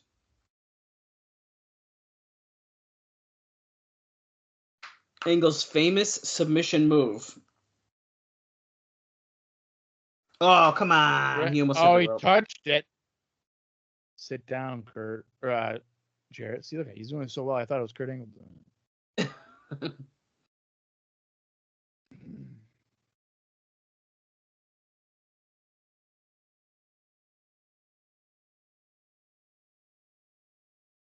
And, he rolled through. Jarrett to the floor. That is how you counter that.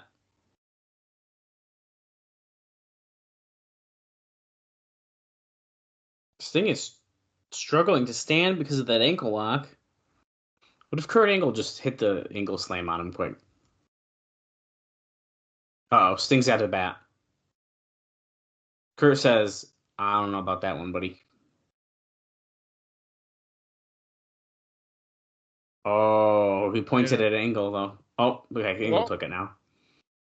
Oh, no. Guitar! Kurt, you just saw that. Oh, yeah! Things like, that's no, right! Bitch. That's right! What the fuck? A little no-sell, a little hype up. He put him in the Scorpion? Turn it over. There it is. It's locked in. Dude, a tap? Sits down. He's like literally. Dude, he's sitting hard on. Oh, Jarrett taps. Jarrett taps. A new NWA World Heavyweight Champion has been crowned at Bound for Glory.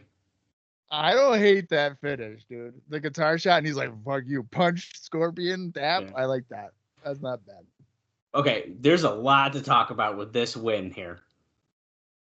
This is, Sting's first world title in how many years, Bob? The last time he won the world title was what? Fall Brawl? 99, technically. Yeah, so it's been quite a long time. He didn't win it in 2000. Hogan, yeah, because he was champion at Havoc.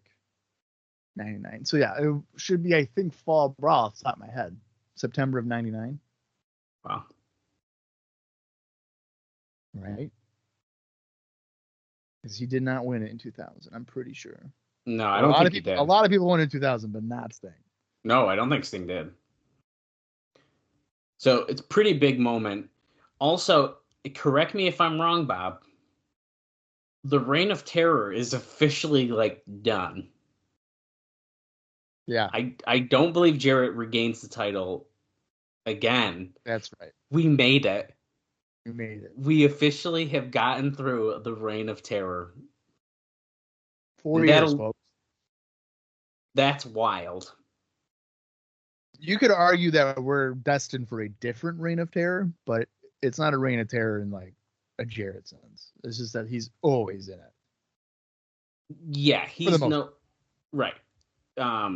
The fact that Jarrett has been champion for, like Bob just said, nearly 3 years.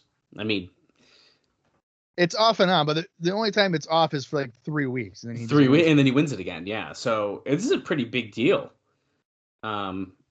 Now at the time, you obviously don't know it's done, but we know it's done.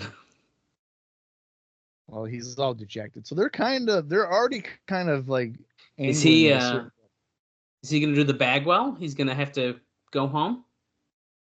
I fucking suck. I'm going to go home. You're not going to see me again until I'm randomly on Impact in 4 years. And look at this. We are going off the air. Sting's got the title around his waist. He's got the bat. Jarrett's sitting on the apron. Well, he left now. He stepped down. Well, I'm surprised that Joe actually didn't come out. Actually, me too. And there we go. Bound for Glory 2006 is complete. Bob. I feel like this is an easy one. What do you think of the show? I think it gets a thumbs up. And this is probably the pay-per-view of the year so far. Easily. I think those last 4 matches were great. Yeah. I'd argue that's potentially one of the best Jarrett matches we've seen, especially in quite some time. I thought that was a great main event. Very well done. The finish was awesome.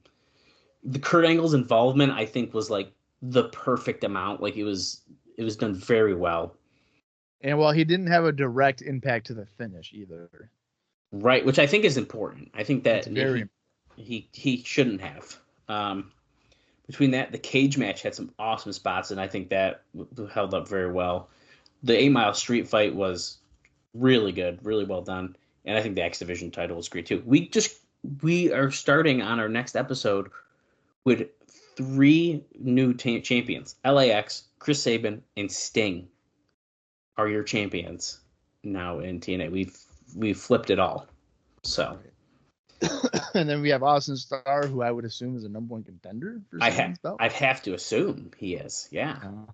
Team 3D challengers for LAX, I guess. I think they gotta be. I do think we're gonna see the AMW thing here eventually, just because they showed that highlight. But yeah, I'm feeling pretty good now. I think this is gonna start to open up like who is Sting's first defense gonna be. We obviously are getting Angle and Joe. I mean, that's got to be the next pay-per-view. He has to be.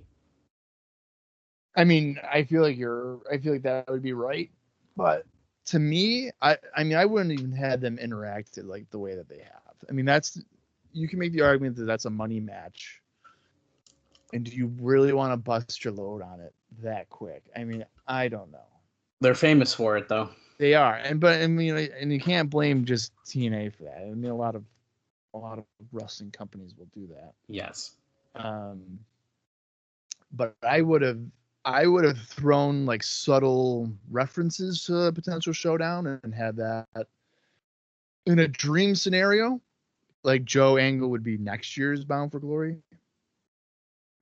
If you can like materialize it, which you absolutely could. With the amount of people that could wrestle here that are fresh, you can absolutely drag that out for a long while. I could have even seen it being a Slammiversary thing.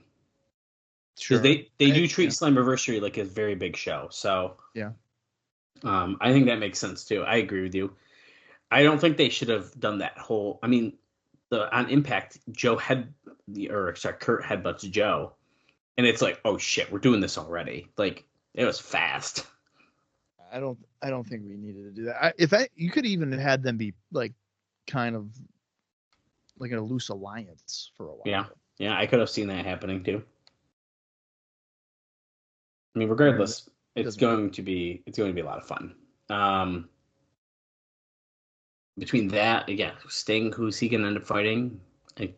So Sting is champion. I feel like we got to see him a little bit more too. But we got that prime time starting in November 16th, and that's prime time. But that show in particular, I believe we heard, is going to be a 2-hour special. Even we might see Sting's first defense on that show. Potentially. Yeah, well, that's possible. It just seems like coming out of the show, there's like a freshness. Yeah, I'm feeling good. With the champions and Angle being there, and The first show outside of the Impact Zone, really since the Asylum, and before that we weren't going anywhere else either. This felt good. I think it was the same. I feel similar when we got to Orlando, because it was like, oh my God, we're not in the Asylum anymore. This is the first pay-per-view we've had outside of the Impact Zone now where it's like, oh yeah, that felt good. Yeah.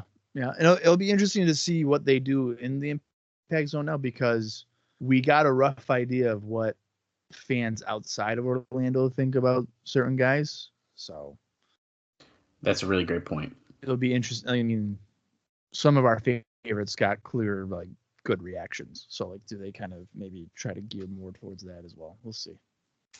Time will tell, and that'll start on our next episode. I can't wait for the Observer breakdown that we always do, especially for a show this big. I think it should be a lot of fun.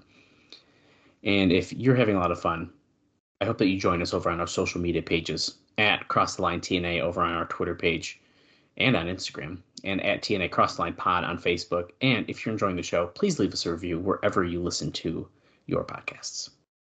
Yeah, do it up.